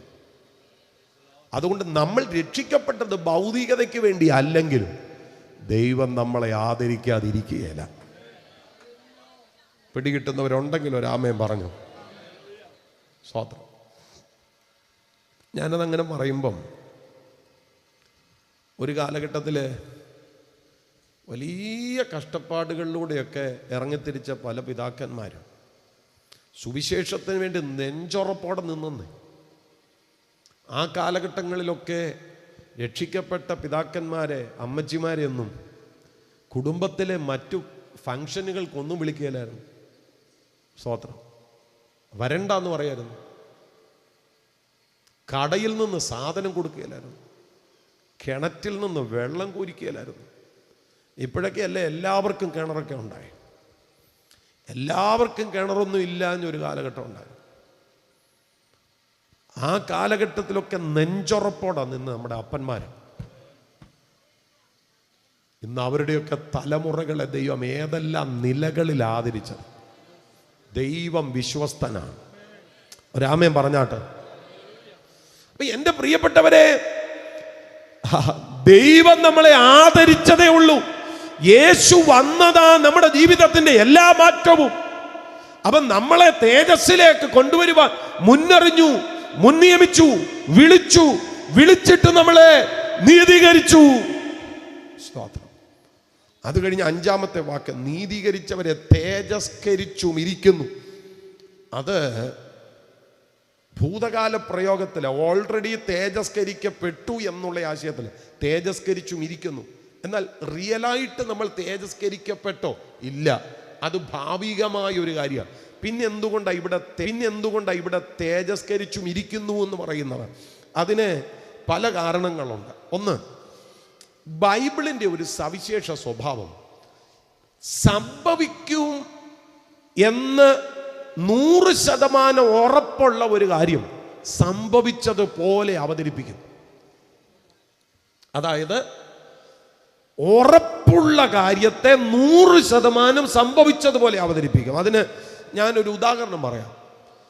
അബ്രഹാം പിതാവിന് 75-ാമത്തെ വയസ്സിലാണ് സന്തതിയെ കൊടുക്കുമെന്ന വാഗ്ദത്തം കൊടുത്തത്. അത് 100% ഉറപ്പുള്ള കാര്യമായതുകൊണ്ട് അവിടെ വെച്ചേ ദൈവം അബ്രഹാമിൻ്റെ പേരങ്ങ് മാറ്റി. അബ്രഹാമായി പേര് മാറ്റി. വാസ്തവത്തിൽ 75-ാമത്തെ വയസ്സിൽ വാഗ്ദത്തം കിട്ടിയപ്പോഴേ ദൈവത്തിൻ്റെ ദൃഷ്ടിയിൽ അബ്രഹാം വാഗ്ദത്തം പ്രാപിച്ചതുപോലെ തന്നെ. ഞാൻ അവിടെ നിർത്തി നിങ്ങളോടൊരു ദൂത് പറയാം. നമ്മളൊരു വാഗ്ദത്തം കേട്ടിട്ടുണ്ടെങ്കിൽ, നമ്മളൊരു വാഗ്ദത്തം പ്രാപിച്ചിട്ടുണ്ടെങ്കിൽ, നമ്മുടെ ആ വാഗ്ദത്തം നമ്മൾ പ്രാപിച്ചതുപോലെ തന്നെയാണ് ദൈവം കാണുന്നത്. ഓ, നിങ്ങൾക്ക് പിടികിട്ടുന്നുണ്ടെങ്കിൽ ഒരാമേ പറഞ്ഞു. നിങ്ങൾ കേട്ട വാഗ്ദത്തത്തെ നിങ്ങൾ പ്രാപിച്ചതുപോലെ തന്നെയാണ് ദൈവം കാണുന്നത്.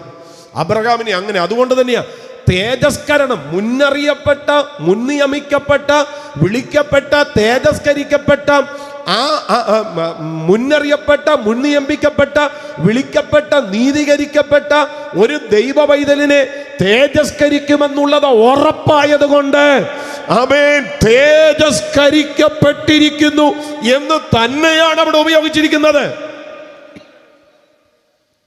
ഹല്ലേലൂയ, സ്തോത്രം. അതാ പറയുന്നത്, നമ്മുടെ കർത്താവായ യേശു ക്രിസ്തുവിൻ്റെ മഹത്വം പ്രാപിപ്പാനല്ലോ അവൻ ഞങ്ങളുടെ സുവിശേഷ ഘോഷണത്താൽ നിങ്ങളെ രക്ഷയ്ക്ക് വിളിച്ചിരിക്കുന്നത്.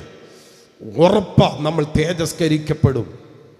എൻ്റെ പ്രിയപ്പെട്ടവരെ, ഹല്ലേലൂയ. വാസ്തവത്തിൽ ഈ തേജസ്കരണമെന്ന് പറയുന്ന കാര്യം ആത്യന്തികമായി നമ്മളിൽ സംഭവിക്കുന്നത് നമ്മുടെ കർത്താവായ യേശു ക്രിസ്തുവിൻ്റെ മടങ്ങി വരവിലാണ്. സ്തോത്രം. ഇന്നല്ല. ഞാൻ ഈ വെളിപ്പാട് ഇവിടെ പറയുന്നുണ്ട്, അത് നിങ്ങളെ ധൈര്യപ്പെടുത്താൻ വേണ്ടിയാ. പക്ഷെ തേജസ്കരണം സംഭവിക്കുന്ന ഇന്നല്ല, നമ്മുടെ കർത്താവിൻ്റെ മടങ്ങി വരവില്ല. ഓ ഹല്ലേലൂയ. ഇങ്ങോട്ട് നോക്കിക്കോ. തേജസ്കരണം സംഭവിച്ചാൽ പിന്നെ ജരാനരകൾ ആ ശരീരത്തെ ബാധിക്കത്തില്ല. തേജസ്കരണം സംഭവിച്ചാൽ പിന്നെ രോഗം ആ ശരീരത്തെ ബാധിക്കത്തില്ല. തേജസ്കരണം സംഭവിച്ചാൽ പിന്നെ മരണം ആ ശരീരത്തെ ബാധിക്കത്തില്ല. തേജസ്കരണം സംഭവിച്ചാൽ ഈയോ ആമേൻ, നമ്മളങ്ങ് മാറുകയാ. ഒരാമേൻ പറഞ്ഞാട്ട്.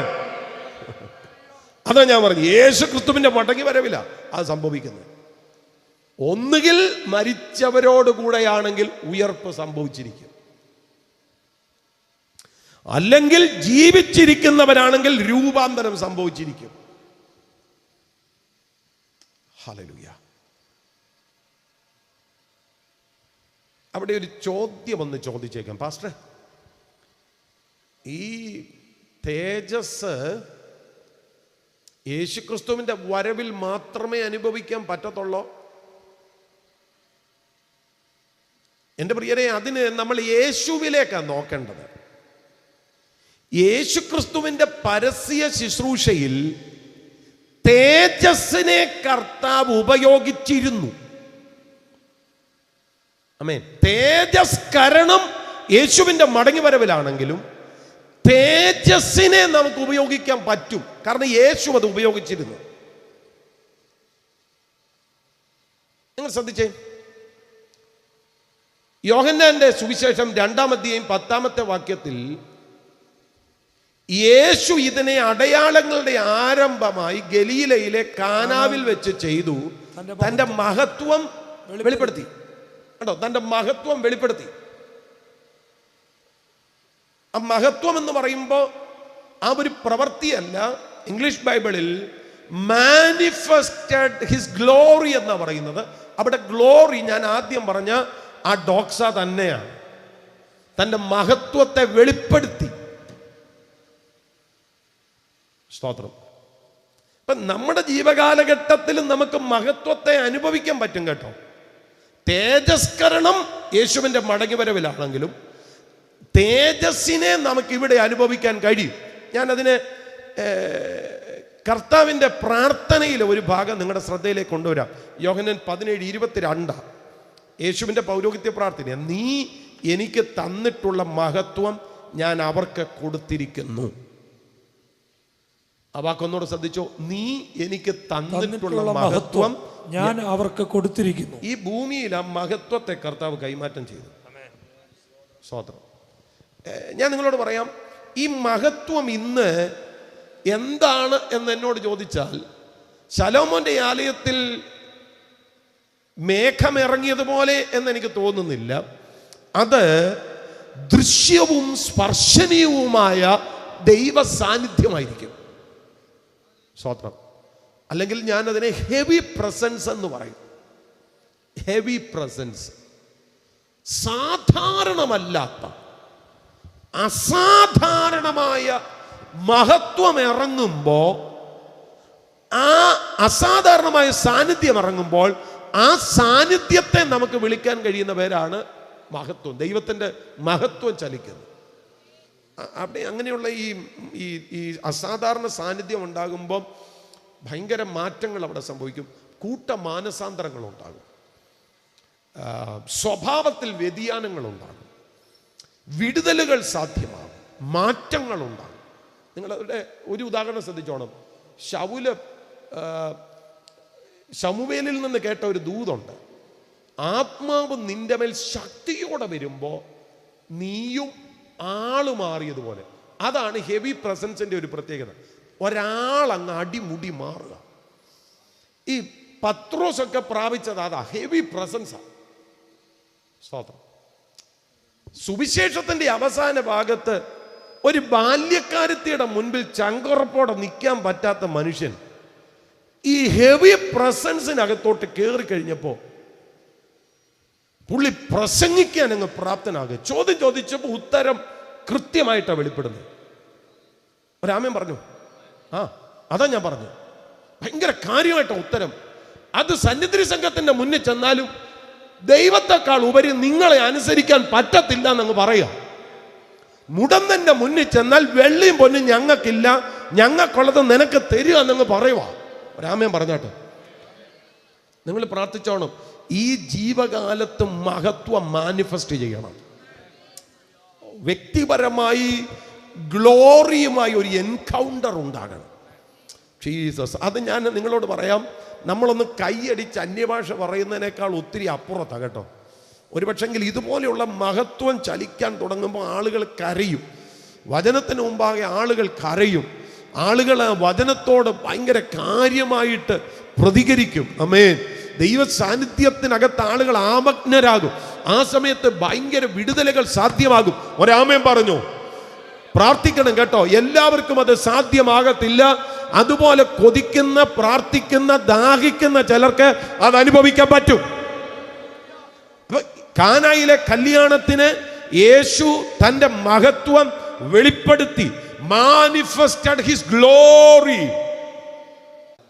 എന്നാലും നിങ്ങളിത് മനസ്സിലാക്കണം, ഇത് വെറും വെള്ളമാണ് കേട്ടോ. വെറും വെള്ളമാണ്. വെള്ളത്തിന് നിറമുണ്ടോ? കമോൺ. വെള്ളത്തിന് നിറമുണ്ടോ? ഇല്ല. വെള്ളത്തിന് മണമുണ്ടോ? ഉണ്ടോ? ഇല്ല. വെള്ളത്തിന് രുചിയുണ്ടോ? മിണ്ടുന്നില്ല. സംശയമായി. വെള്ളത്തിന് രുചിയുണ്ടോ എന്ന്. രുചിയുണ്ടെങ്കിൽ ഇതിന് പുളിയാണോ, മധുരമാണോ, കയ്പാണോ? മിണ്ടുന്നില്ല. വെള്ളത്തിന് മധുരമുണ്ടോ? ഇല്ല. വെള്ളത്തിന് പുളിയുണ്ടോ? ഇല്ല. വെള്ളത്തിന് കയ്പുണ്ടോ? അപ്പോൾ വെള്ളത്തിന് രുചിയുണ്ടോ? ഇല്ല. വെള്ളത്തിന് നിറമില്ല, വെള്ളത്തിന് മണമില്ല, വെള്ളത്തിന് രുചിയില്ല. ഗലീലയിലെ കാനാവിൽ കിണറ്റി കിടന്ന വെള്ളം അതുപോലെയാണ്. മണമില്ല, നിറമില്ല, രുചിയില്ല. പക്ഷെ അവിടെ ഗ്ലോറി മാനിഫെസ്റ്റ് ചെയ്തു. ഗ്ലോറി മാനിഫെസ്റ്റ് ചെയ്തു. ഗ്ലോറി അവിടെ മാനിഫെസ്റ്റ് ചെയ്തപ്പോൾ സംഭവിച്ചത് എന്നാണെന്നറിയോ? നിറമില്ലാത്ത വെള്ളത്തിന് നിറം വന്നു, മണമില്ലാത്ത വെള്ളത്തിന് മണം വന്നു, രുചിയില്ലാത്ത വെള്ളത്തിന് രുചി വന്നു. വിരുന്നുവഴി രുചിച്ചു നോക്കിയിട്ട് വീട്ടുടയവനോട് ചോദിക്കുക, ലഹരി പിടിച്ച ശേഷം ഇളപ്പമായത് കൊടുക്കാറുണ്ട്, അത് സാധാരണ. പക്ഷെ ഇതുവരെ ഇത്ര നല്ലത് നീ എവിടെ വെച്ചിരുന്നു? ഗ്ലോറി റിവീലായപ്പോ വിരുന്നുവാഴിയുടെ ജീവിതത്തിൽ രുചിച്ചു നോക്കിയിട്ടില്ലാത്ത വിധത്തിൽ രുചിയുള്ള വീഞ്ഞ് വെള്ളത്തിൽ ഉണ്ടാകുക. വീഞ്ഞ് പ്രോസസ് ചെയ്യണമെങ്കിൽ കുറഞ്ഞത് 21 ദിവസം വേണം കേട്ടോ. അതിന് മുന്തിരി ഒരു പ്രധാന ഘടക. പക്ഷെ ഗ്ലോറി മാനിഫെസ്റ്റ് ചെയ്തപ്പോ അവിടെ മുന്തിരി ഇല്ല, അവിടെ 21 ദിവസമില്ല, അവിടെ അതിനെ മധുരിപ്പിക്കുന്ന വേറെ എന്തോ വസ്തു ഇല്ല. അവിടെ ഗ്ലോറി റിവീലായപ്പോൾ വെള്ളം വീഞ്ഞായി മാറുകയാണ്. ഞാൻ നിങ്ങളോട് പറയാം, സാധാരണമല്ലാത്ത ദൈവ സാന്നിധ്യത്തിനായി ദാഹിക്ക്, സാധാരണമല്ലാത്ത ദൈവ സാന്നിധ്യത്തെ കൊതിക്ക്, സാധാരണമല്ലാത്ത ദൈവ സാന്നിധ്യത്തിനായി ദാഹിക്ക്.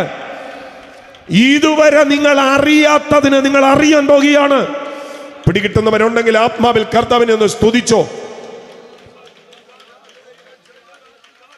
വിരുന്നുവാഴി രുചിച്ചു നോക്കിയപ്പോൾ പറയുക, ഇതുവരെ എവിടെ വെച്ചിരിക്കുകയായിരുന്നു?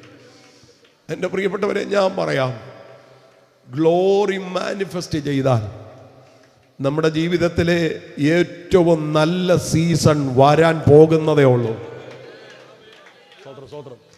ദേവസ്യച്ചാ, ഏറ്റവും നല്ല പ്രസംഗം വരാനിരിക്കുന്നതേ ഉള്ളൂ. ജോയിച്ചാന്റെ ഏറ്റവും നല്ല ലീഡർഷിപ്പ് ഇതുവരെ വന്നിട്ടില്ല. ഗ്ലോറി റിവീൽ ആകുമ്പോഴേ ഏറ്റവും നല്ലത് വരാൻ പോകുന്നത്. റെജി എന്ന എന്റെ ഏറ്റവും നല്ല പ്രസംഗം ഇതുവരെ ലോകം കേട്ടിട്ടില്ല, കേൾക്കാൻ പോകുന്നതേ ഉള്ളൂ. ഗ്ലോറി മാനിഫെസ്റ്റ് ചെയ്താൽ മതി.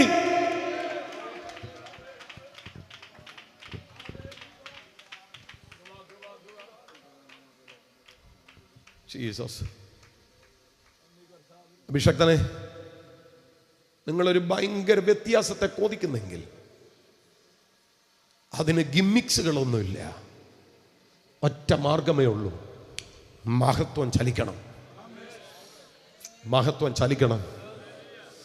കർത്താവിന്റെ വരവിങ്കൽ വരുന്നതുണ്ട്. ആമീൻ. അത് ഏറ്റവും പ്രധാനപ്പെട്ട കാര്യമാണ്. പക്ഷെ ഈ ജീവകാലത്ത് യേശു ഈ മണ്ണിലെ മഹത്വത്തെ വെളിപ്പെടുത്തിയതുപോലെ നമുക്കും പ്രാർത്ഥനാ മുറിയിൽ അതിനെ അനുഭവിക്കാൻ കഴിയും. അവിടെ കാര്യം തിരിയും. ഒരു വ്യത്യാസത്തെ കൊതിക്കുന്ന എത്ര പേരുണ്ട്? ഒരു വ്യത്യാസത്തെ കൊതിക്കുന്ന എത്ര പേരുണ്ട്? അക്കരമെല്ലാം ദൈവസന്നിധിയിൽ ഒന്ന് ഉയർത്തിപ്പിടിച്ചേ. അക്കരമെല്ലാം ഒന്ന് ഉയർത്തിപ്പിടിച്ചേ. രണ്ട് കരങ്ങൾ സ്വർഗത്തിലേക്കൊന്ന് ഉയർത്തിപ്പിടിച്ചേ. ചില മിനിറ്റുകൾ ഒരുമിച്ചൊന്ന് പ്രാർത്ഥിച്ചേ. എൻ്റെ കർത്താവേ, എൻ്റെ കർത്താവേ, എൻ്റെ ജീവിതത്തിൽ ഒരു മാറ്റത്തിനായിട്ട് ഞാൻ ഒരുപാട് നാളുകളായി കൊതിക്കുക. എൻ്റെ ശുശ്രൂഷയിൽ ഒരു വ്യതിയാനം വരാൻ ഞാൻ ഒരുപാട് നാളുകളായി കൊതിക്കുക. ഈ മഹത്വ നിമിത്തം അങ്ങനെ ഒരു പകർച്ച ഉണ്ടാകുമെങ്കിൽ എൻ്റെ യേശുവേ, അങ്ങനെ ഒരു വ്യത്യാസത്തിലേക്ക് എന്നെ കൊണ്ടുവരണമേ. പ്രാർത്ഥിക്കാൻ പറ്റുന്നവരെല്ലാം ഒന്ന് പ്രാർത്ഥിച്ചോ. എല്ലാവരും ഒന്ന് പ്രാർത്ഥിച്ചോ. യേശുവിന്റെ നാമത്തിൽ എല്ലാവരും ഒന്ന് പ്രാർത്ഥിച്ചോ. ഇന്ന് ആമേൻ, രാത്രിയിൽ ചിലരുടെ ജീവിതം മാറട്ടെ.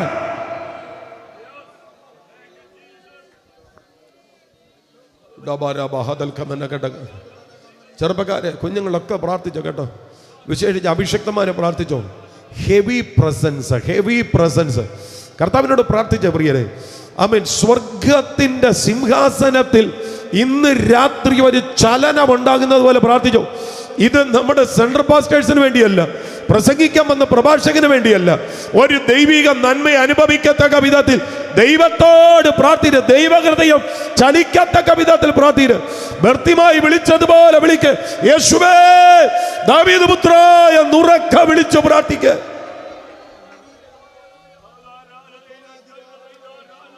ഹല്ലേലൂയ.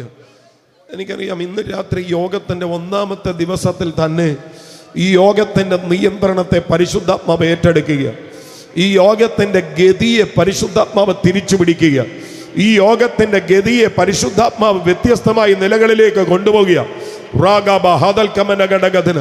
ദൈവത്തിന്റെ പദ്ധതിക്കകത്ത് ചിലരെ പരിശുദ്ധാത്മാവ് ഉപയോഗിക്കാൻ തുടങ്ങുന്ന സമയങ്ങൾ വരാൻ പോകുക. ചില കുടുംബങ്ങളെ ചേഞ്ച് ചെയ്യുന്ന സമയങ്ങൾ വരാൻ പോകുകയാണ്.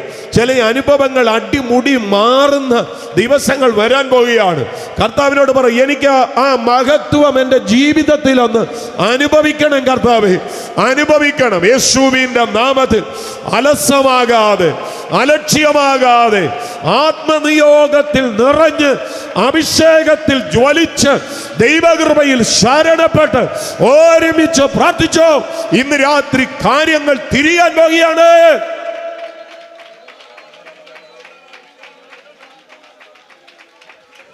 വായിഷമന ഹംദൽ ജനാംസേ അർത്ഥന ജഗത്തന ദനഗടഗദന രഗദൽ ഖമനഗടഗദന റിഗദൽ ഖനഗടഗദന. ദൈവശക്തി ചലിക്കട്ടെ, ദൈവശക്തി ചലിക്കട്ടെ, ദൈവശക്തി ചലിക്കട്ടെ, ദൈവശക്തി ചലിക്കട്ടെ, ദൈവശക്തി ചലിക്കട്ടെ, ദൈവശക്തി ചലിക്കട്ടെ, ദൈവശക്തി ചലിക്കട്ടെ. ഈ യോഗത്തിന്റെ 1-ാമത്തെ രാത്രി തന്നെ ചിലരുടെ മേൽ ദൈവശക്തി യേശുവിന്റെ നാമത്തിൽ വെളിപ്പെട്ട് തുടങ്ങട്ടെ.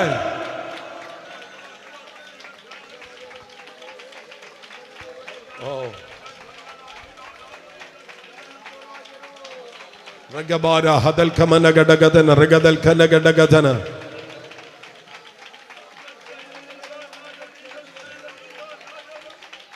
ഷാദബാര ഹതല ധനാദല.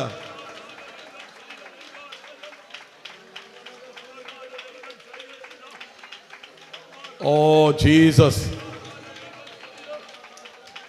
Jesus.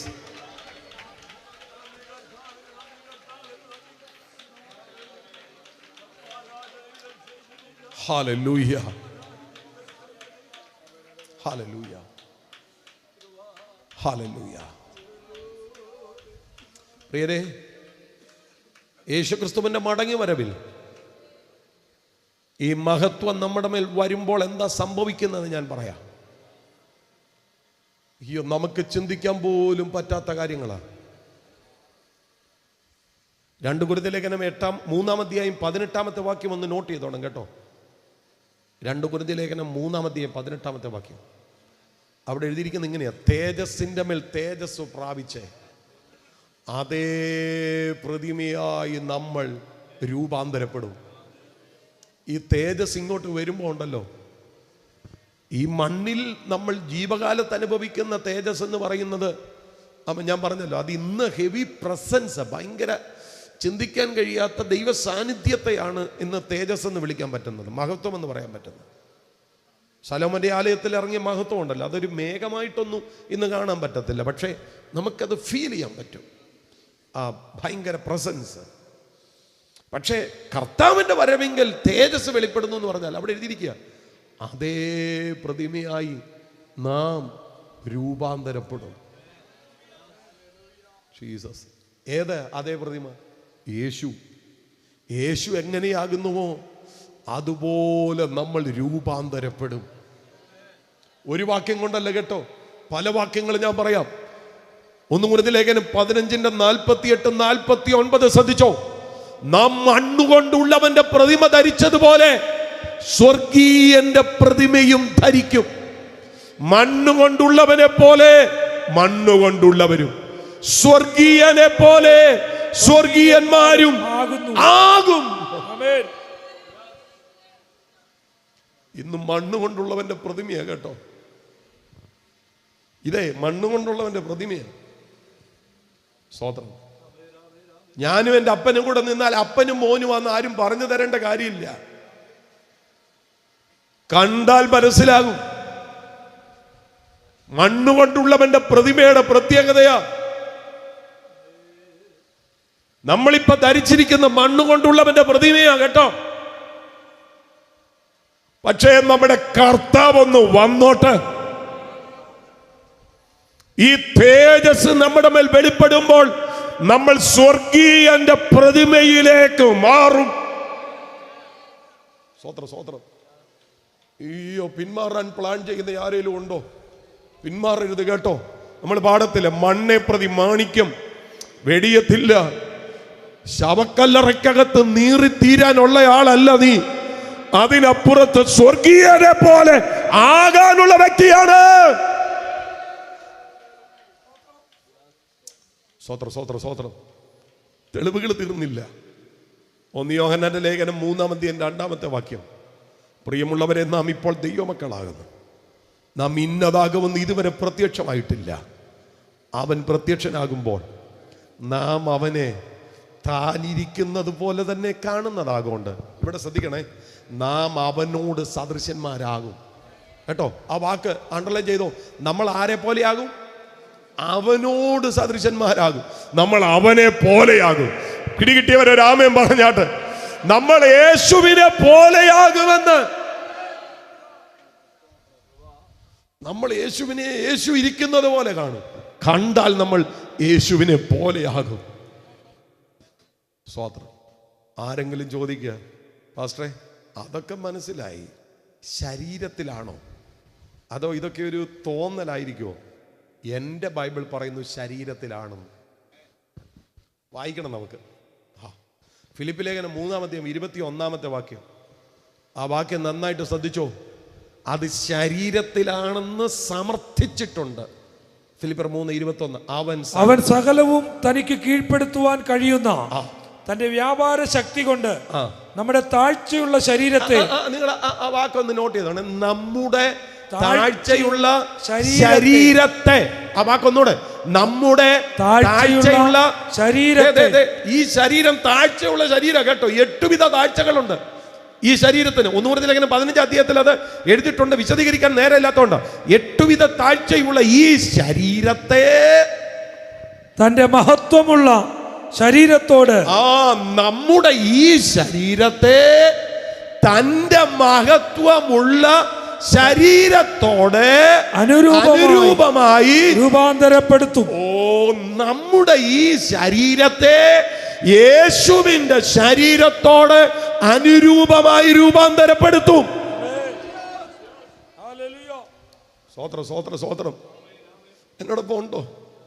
നമ്മുടെ ഈ ശരീരം ഉണ്ടല്ലോ, യേശുവിന്റെ ശരീരത്തോട് അനുരൂപമായി രൂപാന്തരപ്പെടും.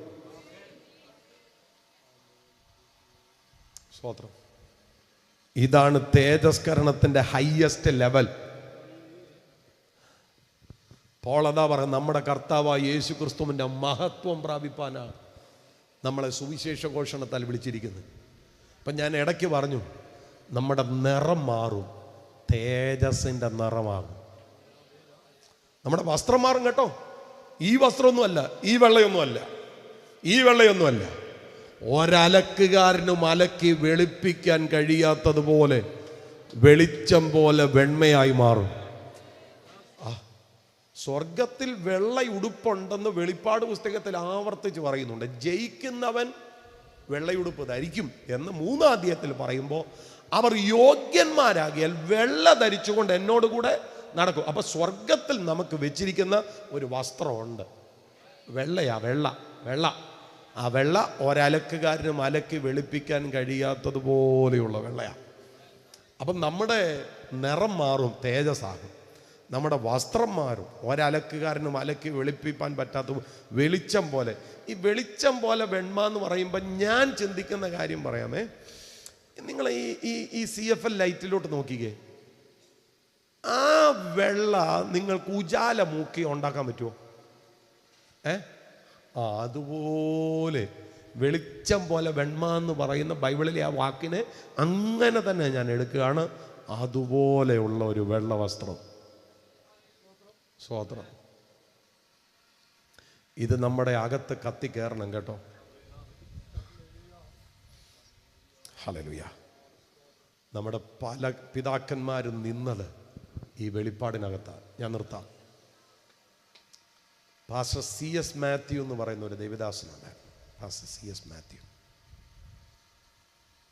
കരിയമ്പ്ലാവ് WME സഭകളുടെ സ്ഥാപകനാണ്. അദ്ദേഹത്തിൻ്റെ 8 ആൺമക്കൾ മരിച്ചുപോയി. 8 ആൺമക്കൾ, ഒന്നിന് പുറകെ ഒന്നൊന്നായി 8 മക്കൾ മരിച്ചു. 8ാമത്തെ മകനും മരിച്ചു കഴിഞ്ഞപ്പോൾ ഈ കർത്തൃദാസൻ പ്രാർത്ഥിക്കാൻ പോയിരുന്നു. അദ്ദേഹത്തിൻ്റെ അകത്ത് പരിശുദ്ധാത്മാവ് ഒത്തിരി ദൂതുകൾ നൽകി. ഈ കർത്തൃവൃത്യൻ പതുക്കെ പാടാൻ തുടങ്ങി. സുന്ദരനാ മനോഹര, അങ്ങേ പിരിഞ്ഞി ലോകയാത്രയിൽ പ്രാകൃതരാം ജാരന്മാരെ വരിക്കുമോ വത്സല. സുന്ദരനാ മനോഹര, അങ്ങേ പിരിഞ്ഞി ലോകയാത്ര പ്രാകൃതരാം ജാരന്മാരെ വരിക്കുമോ വത്സല. മണ്ണ് പ്രേതി മാണിക്യം വെടിയുകില്ല ഞാൻ, ഈ മണ്ണ് പ്രേതി മാണിക്യം വെടിയുകില്ല ഞാൻ. ഇന്ന് രാത്രി എത്ര പേർക്ക് പാടാൻ പറ്റും? എത്ര പേർക്ക് പറയാൻ പറ്റും? ഈ ഭൂമിയിൽ നമ്മൾ ജീവിച്ചാൽ പരമാവധി ഒരു 90 വയസ്സും വരെയൊക്കെ നമ്മൾ ജീവിക്കത്തുള്ളൂ. കേട്ടോ, നല്ലൊരു കാലം നമ്മുടെ മുൻപിൽ കഴിഞ്ഞുപോയി. ഇനി നമ്മൾ എത്ര കാലം ജീവിക്കാൻ പറയാനേ? എത്ര കാലം ജീവിച്ചാലും ഇന്ന് രാത്രി പറയണം, ഈ തേജസ്സിൻ്റെ വെളിപ്പാടിൻ്റെ മുന്നിൽ മാണിക്യത്തെ ഞാൻ വെടിയത്തില്ല. മണ്ണല്ല എൻ്റെ വിഷയം, പാപമല്ല എൻ്റെ വിഷയം, ലോകമല്ല എൻ്റെ വിഷയം. എൻ്റെ കർത്താവിൻ്റെ വരവിങ്കൽ എനിക്ക് എടുക്കപ്പെട്ടാൽ മതി. ഈ തേജസ് ഒന്ന് പ്രാപിച്ചാൽ മതി. എത്ര പേര് പ്രാർത്ഥിക്കും? എത്ര പേര് പ്രാർത്ഥിക്കും? എത്ര പേര് പ്രാർത്ഥിക്കും? എല്ലാ കണ്ണുകളും അടച്ചോ, എല്ലാ കണ്ണുകളും അടച്ചോ. കൊച്ചു കുഞ്ഞുങ്ങൾ ഉൾപ്പെടെ, ചെറുപ്പക്കാർ ഉൾപ്പെടെ എല്ലാവരും.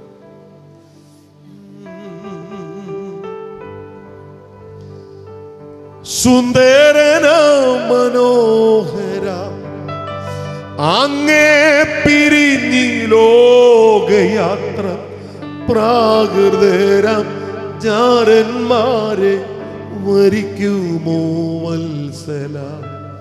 മണ്ണെ പ്രേതി മാണിക്യം വെടിയുകില്ല ഞാൻ, ഈ മണ്ണെ പ്രേതി മാണിക്യം വെടിയുകില്ല ഞാൻ. എല്ലാവരും ഒന്ന് എഴുന്നേറ്റ് നിന്നാട്ടെ.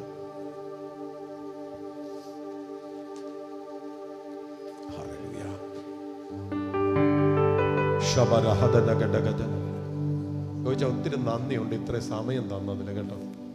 സ്തോത്രം. ഹല്ലേലൂയ. ഞാൻ കൂടുതൽ എടുത്തോന്ന് എനിക്കറിയത്തില്ല. ആമേൻ. എനിക്കറിയാം കർത്താവ് ഇവിടെ ഇറങ്ങി വന്നിട്ടുണ്ട്. അല്ലെങ്കിൽ ഈ 2 മണിക്കൂറത്തെ പ്രസംഗത്തിൽ നിങ്ങൾക്ക് ഇങ്ങനെ ശ്രദ്ധയോടെ ഇരിക്കാൻ പറ്റത്തില്ല. ഇവിടെ ചലിക്കുന്ന ഒരു ഭയങ്കര ദൈവസാന്നിധ്യം. എനിക്കറിയാം പരിശുദ്ധാത്മാവ് ഇന്ന് രാത്രി ചിലരോട് സമ്പാദിക്കുക. പരിശുദ്ധാത്മാവ് ചിലരോട് ആഴമായി ഇടപെടുക. ഒന്ന് പ്രാർത്ഥിച്ചേ. കർത്താവ്, ഈ മഹത്വത്തിൽ നിന്ന് എൻ്റെ ദൃഷ്ടി ഒരു നിമിഷം പോലും മാറുവാൻ ഇടവരല്ലേ. ഒന്ന് പ്രാർത്ഥിച്ചു. ഒന്ന് നിങ്ങൾ ആദ്യം വ്യക്തിപരമായി ഒന്ന് പ്രാർത്ഥിച്ചു. വ്യക്തിപരമായി എല്ലാ കണ്ണുകളും അടയ്ക്കുക, എല്ലാ കണ്ണുകളും അടയ്ക്കുക. ഇന്ന് രാത്രി വചനത്തിന് മുമ്പിൽ കരയണമെന്ന് നിങ്ങൾക്ക് തോന്നുന്നുണ്ടെങ്കിൽ കരയണം. നിലവിളിക്കണമെന്ന് തോന്നുന്നുണ്ടെങ്കിൽ ഒന്ന് നിലവിളിക്കണം. Oh Jesus. പ്രാർത്ഥിച്ചോ, പ്രാർത്ഥിച്ചോ, പ്രാർത്ഥിച്ചോ, പ്രാർത്ഥിച്ചോ. അധികാരത്തോടെ, അഭിഷേകത്തോടെ, ആത്മശക്തിയിൽ നിറഞ്ഞൊന്ന് പ്രാർത്ഥിച്ച്, മണ്ണെ പ്രതി മാണിക്യം വെടിയത്തില്ല എന്നൊന്ന് പറഞ്ഞ് വ്യക്തിപരമായ ഒരു തീരുമാനത്തിലേക്ക് വന്ന് എല്ലാവരും എല്ലാവരും വ്യക്തിപരമായ ഒരു തീരുമാനത്തിലേക്ക് വാ. വ്യക്തിപരമായ തീരുമാനത്തിലേക്ക് വാ.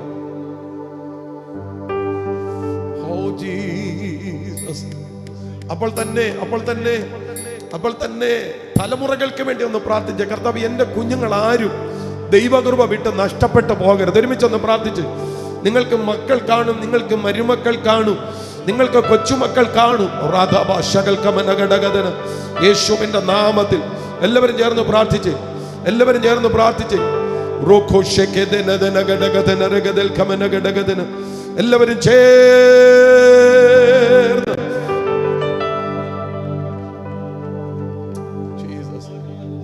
എന്റെ തലമുറകളെ തൊട്ടുകൊള്ളണേ കർത്താവേ. എന്റെ തലമുറകൾ ആരും ദൈവകൃപ വിട്ട് പോവല്ലേ കർത്താവ്. ഒരുമിച്ച് പ്രാർത്ഥിച്ചാട്ട്. യേശു യെരൂശലേം പുത്രിമാരോട് പറഞ്ഞ വാക്കാതാ, എന്നെ ചൊല്ലി കരയണ്ട, നിങ്ങളെയും നിങ്ങളുടെ മക്കളെയും ചൊല്ലി കരവീ. വയ്ക്കുക വയ്ക്കുക വയ്ക്കുക നിൻ ഭാരമാവൻ പാദത്തിൽ. വയ്ക്കുക വയ്ക്കുക വയ്ക്കുക വയ്ക്കുക വയ്ക്കുക നിൻ ഭാരമാവൻ പാദത്തിൽ. സംശയം കൂടാതെ വിശ്വസിക്കുമെങ്കിൽ നിശ്ചയം നിശ്ചയം സ്വതന്ത്രനാക്കും.